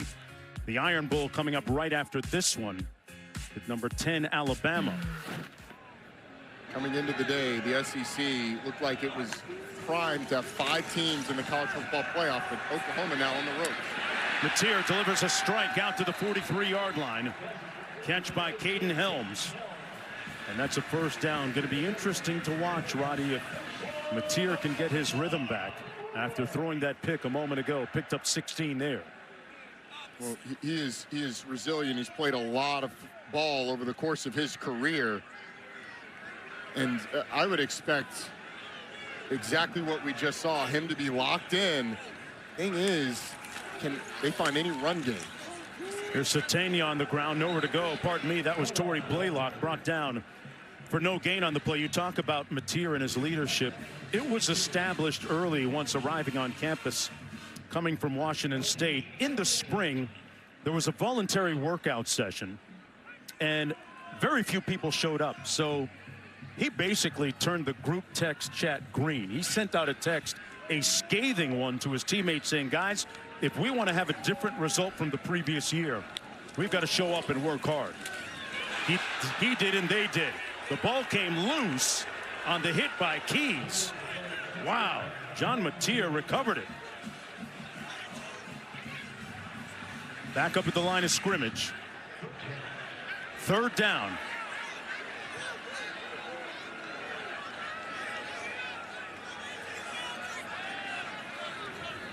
Play clock at 20.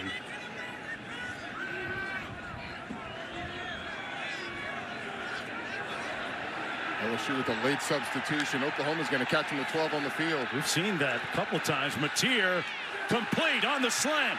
Gibson.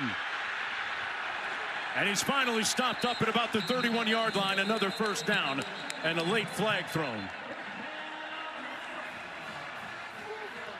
The flag is Illegal substitution in defense. More than 11 players on the field at the time of the snap. That penalty's declined. Seen that a couple times, Roddy. We have, and mechanically, Oklahoma substituted, so the referees will hold the ball and allow LSU to match the substitution, but it takes so long for LSU to start the substitution process that the center judge is released, and Oklahoma is able to have a free play because LSU took its time sending another player on the field. Satania in motion. Handoff to Robinson. Nowhere to go for Robinson. So hold on. You got to actually sprint onto the field? Yeah, it's a novel concept, but the referee is holding the snap right now, and then after a couple of seconds, LSU starts, and then the coaches are saying, "Hey, get off the field!" to Jamari Butler. He tries to sprint, but doesn't quite make it. Second down and 8 for the Sooners from the 28. Satania in motion to the bottom of your screen now sets.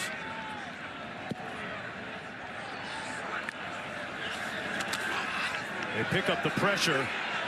Mateer fires high, incomplete for Satania. And it's incomplete, setting up a third down and 8. That was a hard hit delivered by Tamarcus Cooley. Legal, hits the receiver right in the chest, but an errant throw by John Mateer. Oklahoma, Mark, is still looking for its first trip to the red zone today. Wow. And here they have a third and long situation. They've been able to convert a couple of times in the second half on third and longs, but LSU has gone to zone coverage where John Mateer has been able to find the open receivers. Sooners with trips to the bottom of your screen. Mateer looks the other way, one-on-one, and is picked off at the 7-yard line. The Tigers with their third interception. This time, it's DJ Pickett.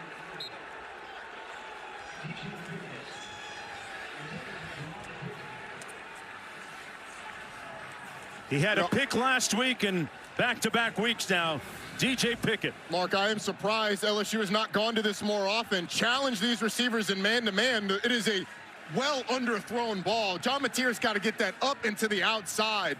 Doesn't give his receiver a chance.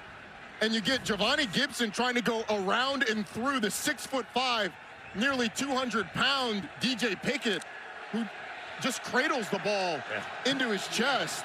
Another turnover for Oklahoma, and these fans are starting to get concerned. With good reason.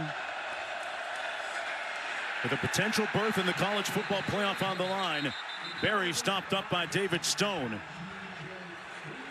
And Mark, the question for me now is, can this Oklahoma defense bail out this team again? They have done it time and time again. They got outgained by nearly 200 yards at Alabama. That's incredible. But the defense was able to set them up in positions to kick field goals or score touchdowns with a pick six. Can they do it again against this LSU team? Well, if they can get a hold on this possession by the Tigers, they would have pretty good starting field position. 2nd and 12.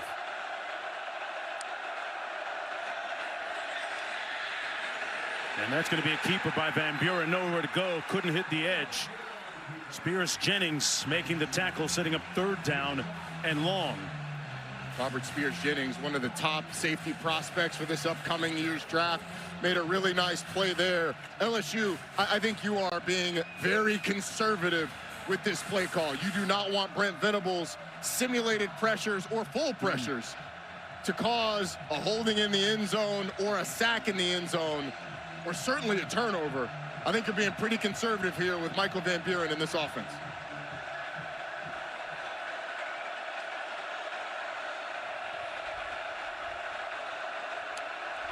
Van Buren is going to hand it off. They'll run it out of the end zone. That's Durham.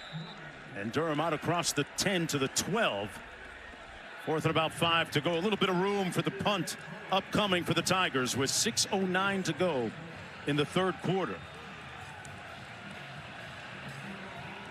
John Mateer going to get another shot after his 3rd interception of the game. Wonder how Ben Arbuckle is going to change the way he's calling this game when they get back on offense. Yeah. Wonder how you rehabilitate his confidence at this point, if at all. Satania fields it at the 39. It'll be 1st and 10 from there. 49-yard punt. Nothing on the return. The mood swings have gone from one end of the spectrum to the other for the Sooner fans on hand here today. Perplexed to pleased, and not so much, and everywhere else in between. Back after this break.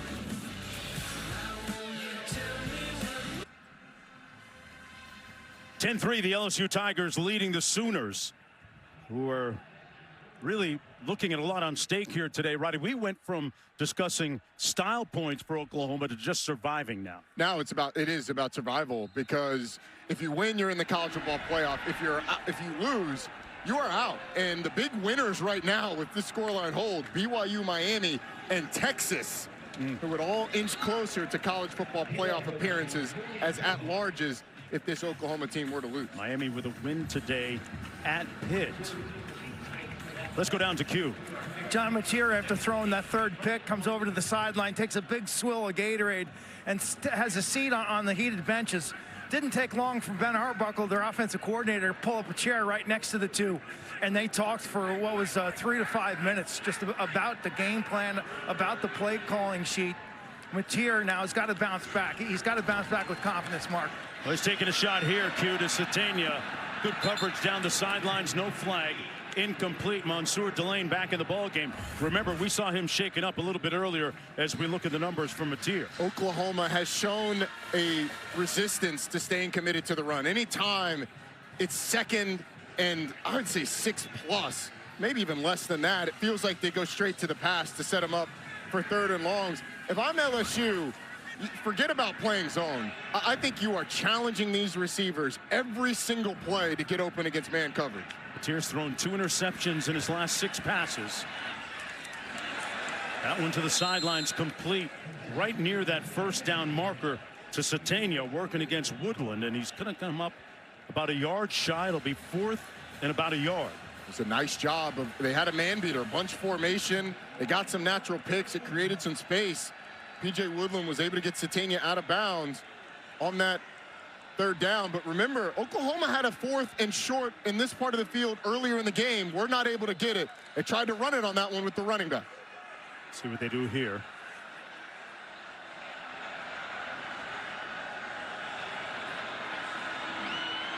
Play clock at 3.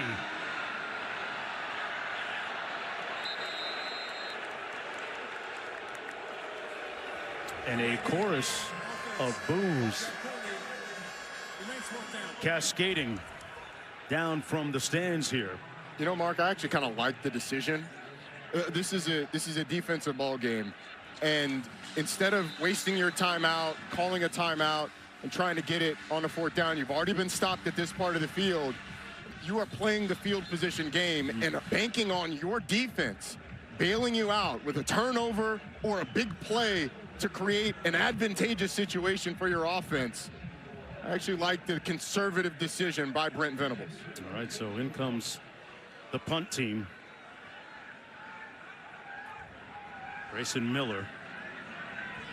5th punt of the afternoon. And that's Xavion Thomas, who scored the touchdown for LSU a little bit earlier.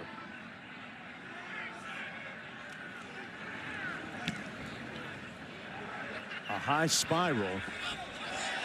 Boy, that is almost a great punt as it caroms into the end zone. 56 yards in all. 55 would have been a little bit better. 4 minutes to go. And interesting to note, Roddy, that Oklahoma, who may or may not get the ball back, you know, with the wind at their back one more time or not. Hey, the SEC Network will have you covered in Atlanta for the SEC Championship game next Saturday with a 4-hour pregame. It all starts at noon Eastern with Marty and McGee, followed by SEC Nation. Then we'll have a Skycast version of the game from just above the field. And after the game, we'll have a full breakdown with player and coach interviews. Gotta love this time of the year for college football. 1st down and 10 for LSU. From its own 20. Berry. Harlem Berry picks up 2, brought down by Eli Bowen. 2nd down and 8. Mentioned the SEC Championship game. The game behind us will decide who plays in that game. We got the Iron Bowl coming up. Alabama on the road in Jordan-Hare against Auburn. With a win, Alabama is in, playing the Georgia Bulldogs. With a loss, Ole Miss makes the conference championship game. Living in Atlanta, I know a lot of Georgia Bulldogs fans, and let's just say there wasn't the elation that I expected at the Texas A&M loss and them going to the SEC championship game. Right. On 2nd down, pitch to the wide side of the field. Berry couldn't outrun the defense. Picked up a yard on the play. Boganowski making the tackle for Oklahoma. Here's a look at some of the scenarios. Texas A&M was out, eliminated with that loss to Texas. If Alabama wins, they're in. Playing the Georgia Bulldogs. If not, Lane Kiffin. I wonder who's going to coach Ole Miss. That's a great question. Let's go to Marty Smith. Don't know. Van Buren throws it out of bounds. Good discernment that time by Michael Van Buren.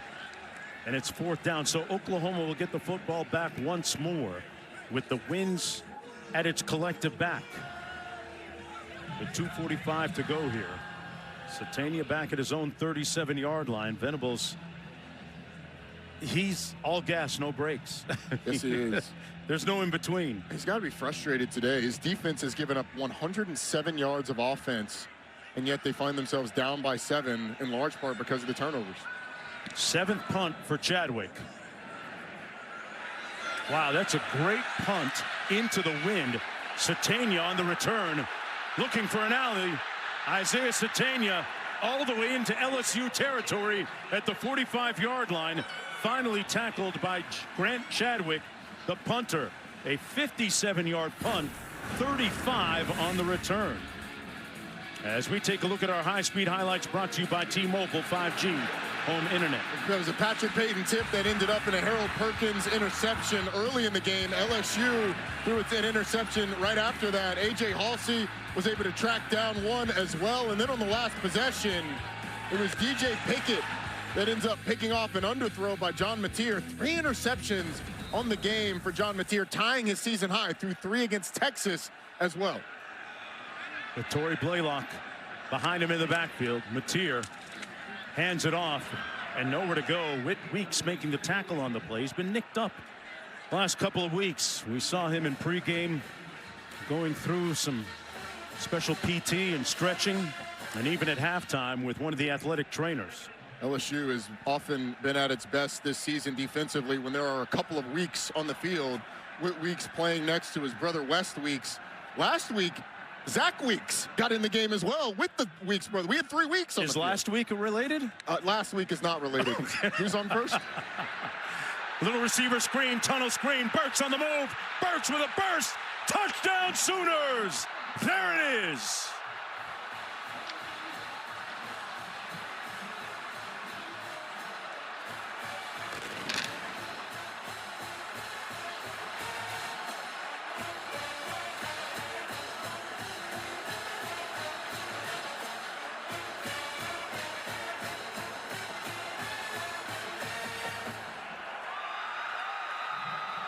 Deion Burks on the tunnel screen, busts loose and registers his 3rd touchdown catch of the season, the 13th of his career, and Oklahoma knocks the game at 10 apiece with 1:47 to go. So if you were wondering about the resolve and the resilience of John Mateer, there's a window to what he's got left, Roddy. Certainly is. There's no safety in the middle of the field, and you're going to get a couple of offensive linemen pulling with a blitz off the edge, and it creates a ton of space for Deion Burks. The offensive linemen get down the field. You've got offensive linemen downfield. Michael Fasusi looking for someone to block, and then it's Deion Burks with the speed to the end zone. It's a nice call set up by the long punt return. Once again, this Oklahoma special teams comes up big after the long punt by LSU. And just by hanging in there, keeping that defense hanging in there, keeping them close, you hit one play offensively and you're back in this And thing. you made a great point a moment ago in Coach Venables trusting his defense, not going for it on that 4th down, pays dividends here. It certainly did. It set up LSU back in deep in their own territory. They get a boomer of a punt that the Sooner is able to return because LSU outkicked their coverage, and then one play to Deion Burks ends up in a touchdown. I see what you did there with the boomer punt and the Sooner. Sometimes you run into some things. Hey, how about that? It'll be 1st and 10 from the LSU 25. And what kind of response does Michael Van Buren Jr. have? Tigers have not defeated a top 10 SEC opponent on the road since 2020, the COVID year. LSU has not really had much going on in the second half offensively.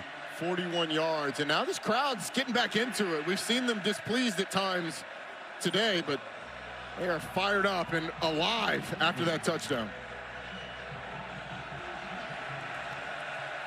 Berry in the backfield on 1st and 10. Pass complete to Brown. And Brown brought down at about the 28-yard line.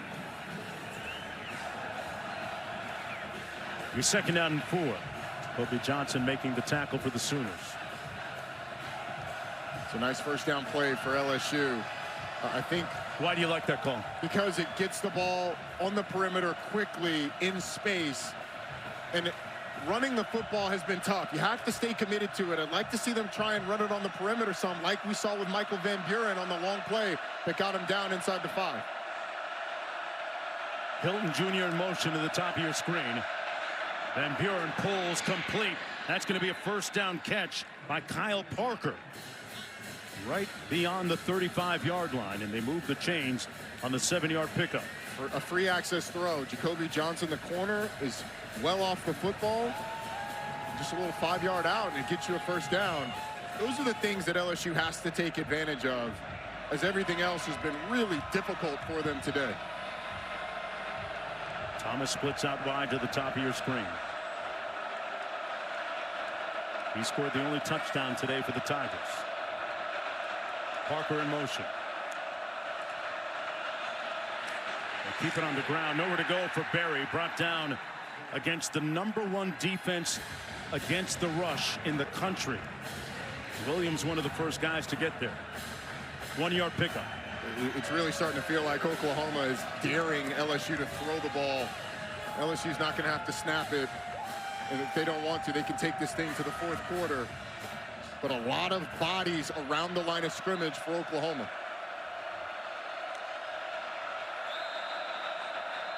That's going to be the end of the third quarter. 45 minutes in the books. And for the Oklahoma Sooners, 15 minutes away potentially from a berth in the college football playoff. But the Tigers going to try and flip the script. Looking for their first win all time here in Norman when we come back.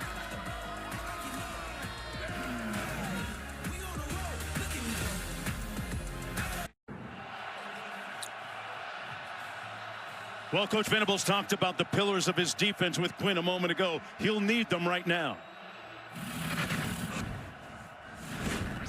Well, knocking them back and pushing the pile. It's as simple as it looks. I can see what we either are or aren't doing by just looking for those two things. How would you describe suffocating as a trait? I think our guys got a relentless mindset, getting to the freaking football. You end up playing for one another, having a blast like it's recess out there, but not trying to give them an inch. Not giving them an inch, but giving them almost yards there. Green dropped the pass. Trey'Dez Green, who had the lone touchdown for the Tigers last week in their victory against Western Kentucky. All year long, Brent Venables' defense has shown that they are physical, they are punishing, they are relentless, and they are suffocating. And they are being all of those things today. They've kept this team in the game. Now can they come up with a big third down stop to get the ball back to the offense? 3rd and 9.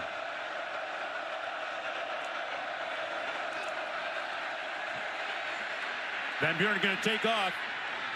Slides in short of the first down. My question for Michael Van Buren is why slide there? I understand as a quarterback you want to protect your body, but if I'm on that offense and I see you've got an opportunity to put your head down and challenge a defender to get a first down in a tie ball game in the fourth quarter on the road against the top 10 team and you don't do it, man, am I disappointed. Everybody's laying their bodies on the line for this team. I would have loved to have seen Michael Van Buren pick a defender, put his head down, try and run through him and get that first. On the punt, 8th of the day for Chadwick. Out of bounds will be Sooner football. Just underway here in the 4th and final quarter. Let's go down to Quinn. It was 4 years ago, almost to the day, December 6, 2021, when Brent Venables was hired here at Oklahoma. He made a promise to the fans. He made a promise to the program. He said, we're going to play elite defense. Well, here we are 4 years later, and he's delivered on that promise. The question is, can they find an offense, which is ironic because you think of the era prior to Venables, this was like air raid up and down, scoring 45, 50 points. Give me 17 right now is what the Sooner fans need. Yeah. They may only need 12, Q. I mean, the way this defense is playing, one more score might do it. On the keep by Mateer, nowhere to go. He'll get back to the line of scrimmage. Pyburn making the tackle. Yeah, the Sooner defense is running off the field, telling the offense, hey, hold them till we get back. Huh? Right, exactly. Make sure you just don't set us up poorly. We will eventually get it back in your favor, but this is an Oklahoma team. Defense and special teams has carried them over the last few weeks. They got the best kicker in the country. All you got to do is get in range. Mateer, incomplete, almost intercepted, a dangerous throw. Halsey had it hit his hands, it appeared like, from up here. I think it did. It was just too quick on the ricochet. But the man-to-man defense in large part has been smothering. P.J. Woodland all over Deion Burks, knocks this ball, tips it, and A.J. Halsey has an opportunity for his second interception of the day, what would have been the 4th for John Mateer. I mean, it really feels like all Oklahoma needs to do is prevent LSU from getting interceptions, and they'll have a good shot. On 3rd and 10, Mateer pursued And it's going to be brought down at the 22 and 4th down coming up. Pyburn and Gooden there to make the tackle. So the Tigers defense holds on that sequence. And they'll get off the field. Jamari Butler had the initial pressure, and the ball was a little loose, it looked like, from John Mateer, at least initially, but able to hold on to it. Well, Xavier Thomas will go back, Roddy, and wait for this punt. 6th of the night for Grayson Miller. Keep in mind that Thomas had a 40-yard punt return last week in that game against Western Kentucky. Into the wind, line drive. Thomas fields it, and well covered by the Sooners. It's going to be tackled right there at the 32-yard line on the 44-yard punt. There's a look at the odds of Oklahoma making it to the college football playoff, but they need to handle business and stand on business. You're watching the SEC on ABC, presented by Burger King. Here at Memorial Stadium in Norman, Oklahoma, night has fallen. On this last Saturday in November, Mark Jones alongside Roddy Jones. Quinn Kesnick down on the field chopping it up. It's LSU football, 1st and 10 from their own 32.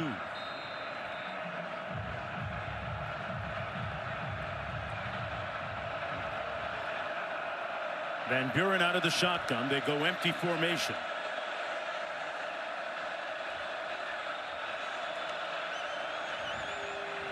They go to the single side. Green makes the catch down at the 36-yard line. They went to their big imposing target. He's listed as a tight end, but Trey'Dez Green is just like a big receiver when he's out wide. 6'7", up against defender for Oklahoma. Really nice job up against Davon Jordan, who just there's no contest against a 6'7" receiver. Keep it on the ground. This is Juwan Johnson, broke a tackle. Mouthpiece came flying out, an indicator of how hard they're hitting down there. I thought I heard somebody say too little down there. I mean, it might as well have been. I mean, this is a guy who played on the LSU basketball team last year as well.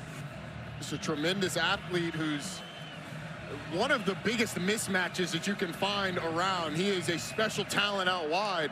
You can see even when he's up against a safety, which he wasn't on that play, Davon Jordan, who's 5'11". 5'11", exactly.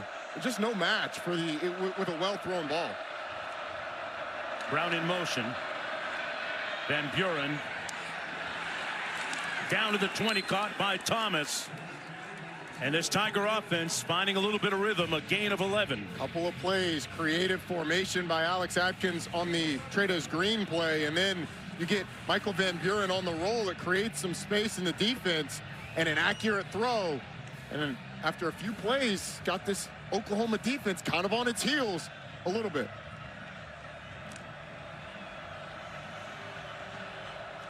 Trey'Dez Green back in the ball game.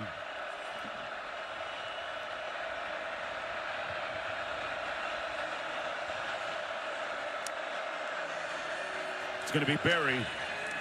And nowhere to go. Stopped up right near the line of scrimmage. Harlem Berry is. Heineke making the tackle. It'll be 2nd down and about 9 to go. I think you try and find another matchup for Trey'Dez Green. On the drive prior to this one, they got him on a crossing route, a ball that he just dropped. That was going to be a big play. You get the one-on-one on the outside, that it did end up in the big play. The run game has been somewhat inconsistent, so if you don't go back to that, then I think you find the tight end Trey'Dez Green, or at least try to. He's on the right side of the formation. And they're going to blow this play dead. Prior to the snap, LSU called their 2nd timeout of the half.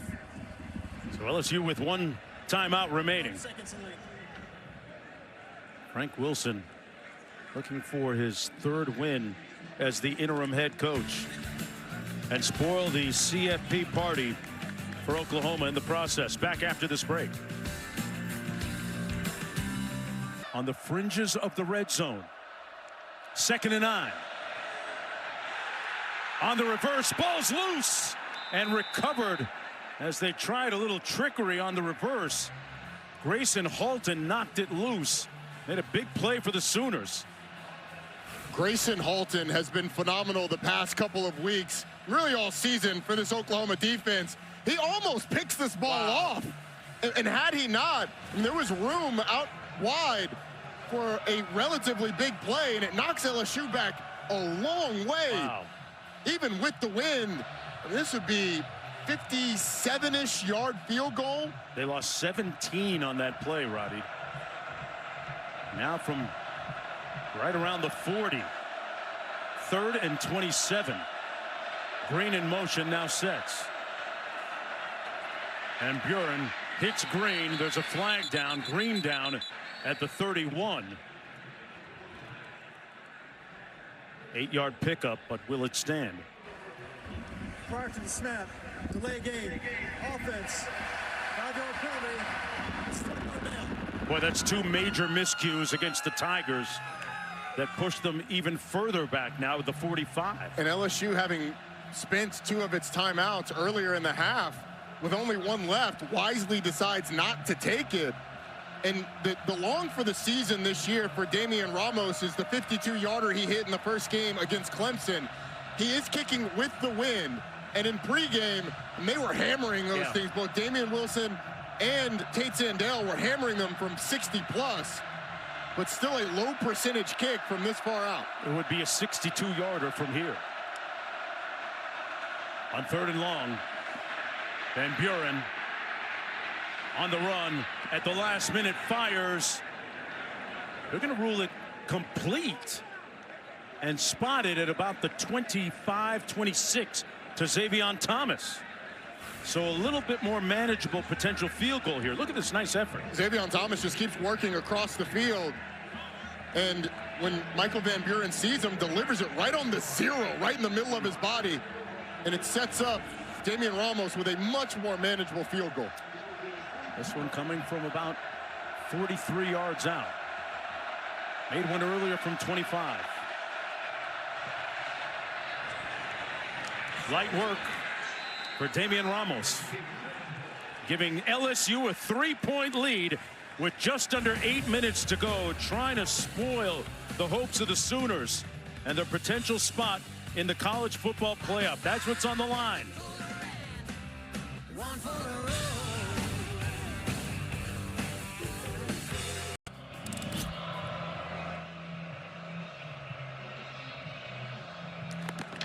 Back here under the lights at Memorial Stadium, LSU leading by a field goal. The Sooners will have the football 1st and 10 from their own 25-yard line. John Mateer, quarterback. It hasn't been pretty today. He's thrown 3 interceptions. And with 7:56 to go, the way this game has been going, you don't want to leave it to your defense too much, Roddy, right? At some point, the offense is going to have to put together another drive and get down into at least field goal range to tie this thing up. You saw the numbers on John Mateer, 226 yards passing. Those 3 interceptions have proven costly. Gibson in motion. And they're going to blow this play dead. We're going to have a procedure penalty against the Sooners. False start. Offense. Number 5. 5-yard penalty. Still 1st down. 8 penalties against Oklahoma for a total of 60 yards. Please reset the game clock to 7:56. Feels like they've been very costly. You had the 2 15-yarders on an early LSU drive that ended in a field goal. Helped LSU out a ton. Now they're behind the sticks on a 1st down after the procedure penalty. Back at the 20.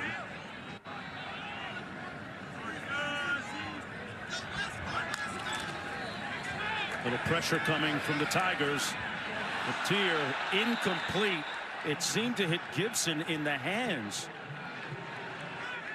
But it sets up 2nd and 15.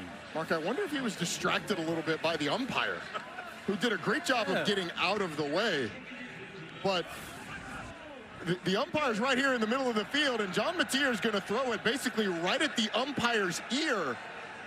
And he ends up ducking out of the way, but Giovanni Gibson might have been distracted just slightly by the umpire, who's just doing his job. Yeah. On the run, this is Mateer brought down by Keys. And a quick 3rd and long coming up. Take another look at it. That's athleticism. I wonder if our rules analyst, Matt Austin, was ever an umpire. we established Jerry McGinn was not a few weeks ago. Matt, were you do you ever suit up in the middle of the defense as an umpire? Never. You got to be ready to duck. It was emphatic, man. 3rd and 12. Trying to keep this drive alive. Mateer scrambling. The pass is caught by Kanik, but it's short of the 1st down. It'll be 4th and about 4 to go here. A little bit of a decision for the Sooners. I don't think it's much of a decision. Okay. I don't think you want to put LSU in a position where they could get the ball in a short field. You punt the ball away. Okay. Ultimately, your defense has played well. LSU only has 171 yards of offense. And so you punt it away. You hope your defense can hold them. And give your offense some time to get it going a little bit. Grayson Miller into punt again. I love it when the analytics agrees with the Rotalytic. What about that, huh? 7th punt of the afternoon. Fair catch called back at the 30-yard line by Xavier Thomas. 1st and 10 for the Tigers. Roddy, if they can hang on to the football here for even 4 or 5 minutes, that might be it. We are starting to count possessions. This was the last drive. They go up the sideline to Trey'Dez Green in a one-on-one situation. Roll Michael Van Buren out. He gets a nice completion to Xavier Thomas. And then another one. That was a crucial one on 3rd down to get Damian Ramos into a manageable field goal situation to take the lead. And you're right, Mark. I mean, you need 1st downs, obviously, and those have been hard to come by for LSU today. They've only had 8 on the day, but if you're able to put together a drive, you really put the pressure on this Oklahoma offense.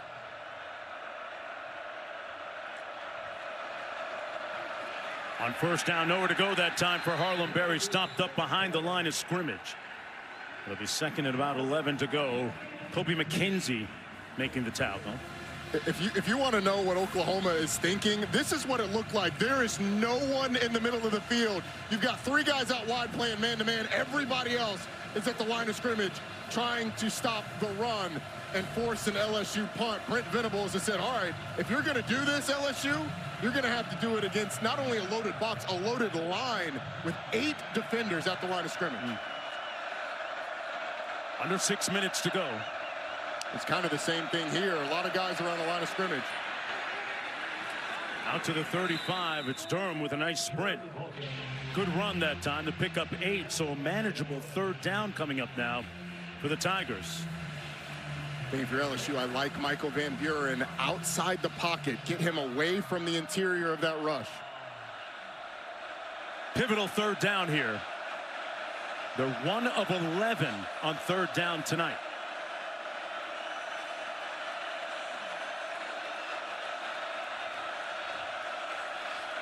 Third down, nobody in the middle of the field. Van Buren fires. Incomplete for Brown. So they get the stop. Eli Bowen there defending. Seem to be thrown a little bit behind Berry and Brown. So the Sooners will get the football back and another punt. Oklahoma showed pressure initially when LSU went to check. Oklahoma said, okay, we showed a little pressure before. Now we're going to bring a lot of pressure. They brought 7 defenders on that last play. Got a free rusher at the quarterback and forced the incompletion. Chadwick with his career-high 9th punt of the day. All the way back at the 16-yard line. Satania fields it. They got a long way to go. 1st and 10 from the 16-yard line. Interim head coach Frank Wilson of LSU, a St. Augustine graduate in New Orleans. So being at LSU means the world to him. A school that also sent Tyrann Mathieu and Leonard Fournette to LSU from St. Aug.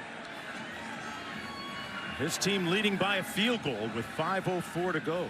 And this is why Brent Venables in the offseason went and got John Mateer and Ben Arbuckle. It's for situations like this. 5 minutes left in the game, down by 3, with a college football playoff berth on the line. You need this Oklahoma offense to come up big for you. Mateer surveys, pulls, complete. Works the middle of the field to the tight end, Kanak. About a yard shy of the first down. 9-yard pickup. Keys making the tackle, 2nd and short. Mateer finds his tight end, Kanak, again. And a little bit of yards after catch all the way out to the 43. 1st and 10. Sooners with its full complement of 3 timeouts remaining. A pickup of 17. They caught LSU off guard a little bit with the tempo. I like the fact that they're going really up tempo now. Mateer, downfield wide open. It's room service. Satania. College football playoff hopes alive.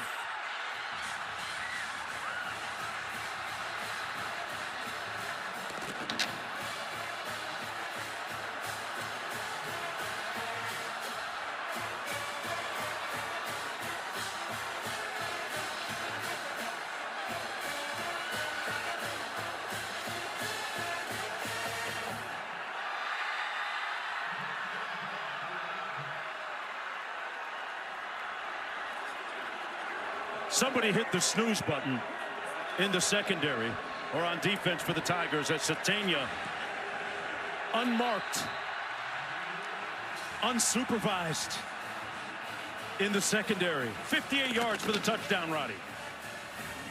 Well, Isaiah Satania is going to line up here in the slot, and the safety, Tamarcus Cooley, rolls this way, and neither of these 2 defenders take Isaiah Satania up the field as he goes scot-free. There is no one within 20 yards of him by the time he catches this football. And I think the tempo of Oklahoma on that drive really bothered LSU defensively. The first play, it looked like they were caught on their heels a little bit on the out route to Jaren Kanak, and they were able to get a big gain, and then they go tempo again. Miscommunication on the defense in that secondary that's been so good today, and Isaiah Satania puts this Oklahoma offense on the board, and this Oklahoma team right now that stands in the college football playoff. Just like a week ago, it was Satania that made the big play. That long catch and run against Mizzou. And the Sooners defense now tasked with holding on for the last 4:16. Satania, meanwhile, today 8 receptions for a total of 116 yards and a touchdown.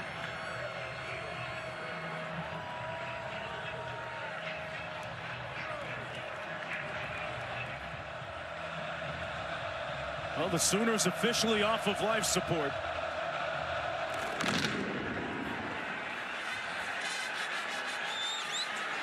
On the return, it's Berrien Brown. Brown got to the corner.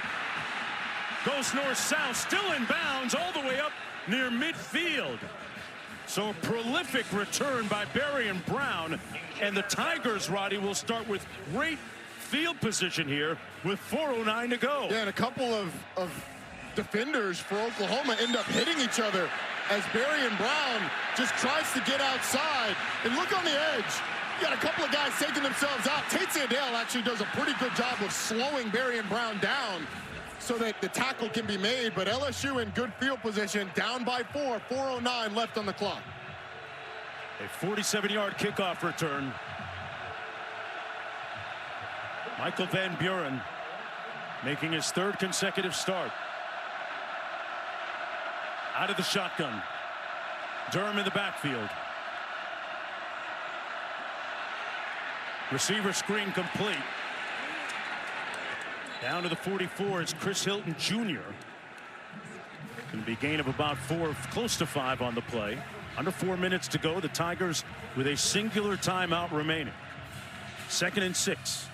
And with the tempo that LSU has gone with all game long, and with only 1 timeout, you can't count on another possession. This is the possession that you have to find the ball in the end zone. You've got to find a way to score a touchdown.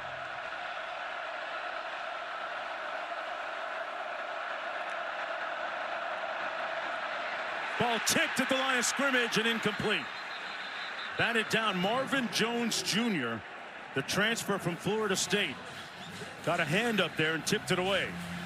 So it'll be 3rd down and 6 for Frank Wilson's crew. And if you're Frank Wilson, you're telling your offensive coordinator, Alex Atkins, you got 2 downs here to get these 6 yards. You don't have to get it all in one play. If you can cut it in half, you find yourself in a pretty decent position for 4th down.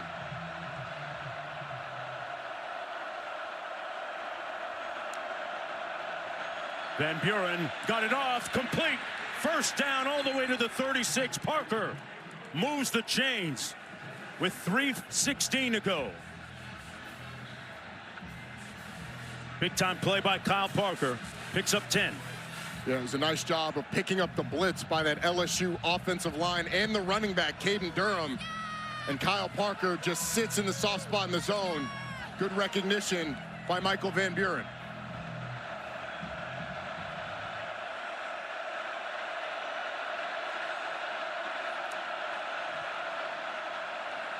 They set up the screen at the 40. Jawan Johnson is brought down inside the 35 at about the 33-yard line. Picked up 4 on the play. Clock running with 2:34 to go. 2nd down and 6. The screen game has been something LSU has gone to a lot, both on the perimeter and with the running back screens. This defense has done a good job diagnosing it and hasn't gotten caught in a blitz situation where LSU has been able to hit a big play. That has to continue because LSU obviously has had challenges running the football. Thomas split wide to the top of your screen. Hilton Jr. in motion. Van Buren rolls left. Completes the pass at the 33 to Durham. Fell down immediately. Picked up a yard on the play. And we have hit the 2-minute timeout. Coach Venables' team trying to hang on with LSU threatening. We'll be right back after this break. When the day began here in Norman, Oklahoma, the name Lane loomed large over the LSU program, but the players on the field in the present moment trying to right now complete a stirring comeback, down by 4 with under 2 minutes to go. And for their opponents, Oklahoma, a berth in the college football playoff on the line. 3rd and 5 for the Tigers.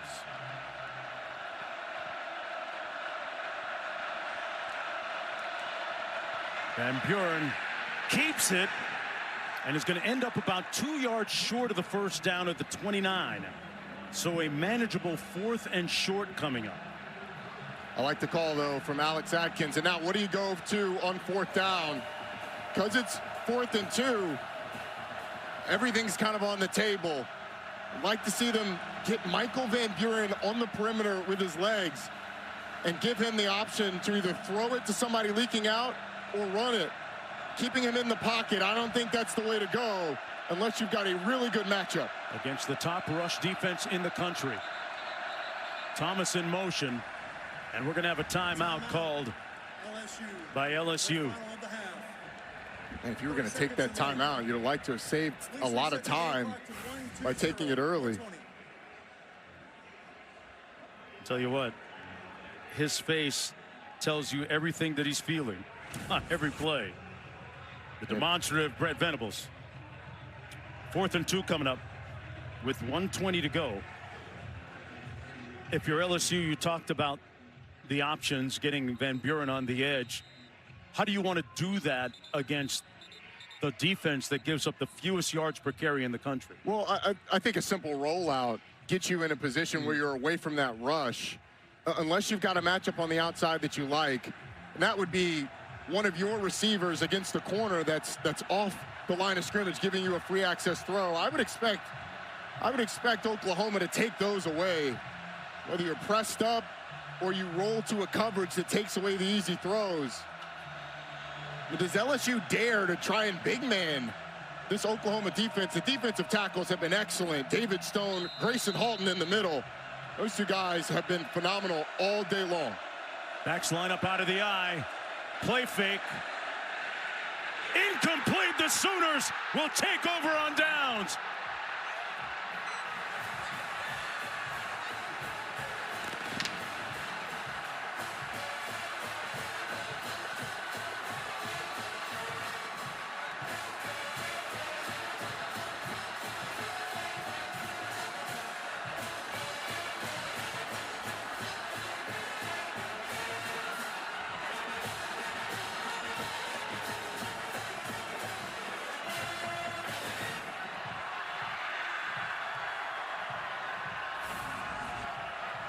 Well, Peyton Bowen's here on the perimeter. He is going to make the play, but you can see the tight end leaks out, Bauer Sharp, and he's going to be open. If Michael Van Buren is just able to get the ball there, releases late, he's open with the potential to get to the first down. He might get contacted by one of the Oklahoma defensive backs before he gets there. It's going to be challenged, but Frank Wilson's group falls 2 yards short of extending the game, and Oklahoma all but stamps their appearance in Brent Venables' first college football playoff as the head coach here in Norman. First time for the school in the playoffs since 2019, 6 years since Jalen Hurts was at quarterback. And they did it in typical OU fashion. Low-scoring defensive battle. The defense doing a lot of the heavy lifting, limiting LSU to just 13 points. Able to survive 3 interceptions from John Mateer. The Oklahoma defense came up big after one of the interceptions where LSU's inside the 5-yard line. They came up with an interception themselves. And despite the rocky day from John Mateer, when they needed him for a drive, he ended up finding Isaiah Satania getting the ball in the end zone. They've got a 99% chance to make it to the college football playoff. 17-13 victors today against LSU for their second win in 5 tries against LSU. Let's go downstairs to Quint with Coach.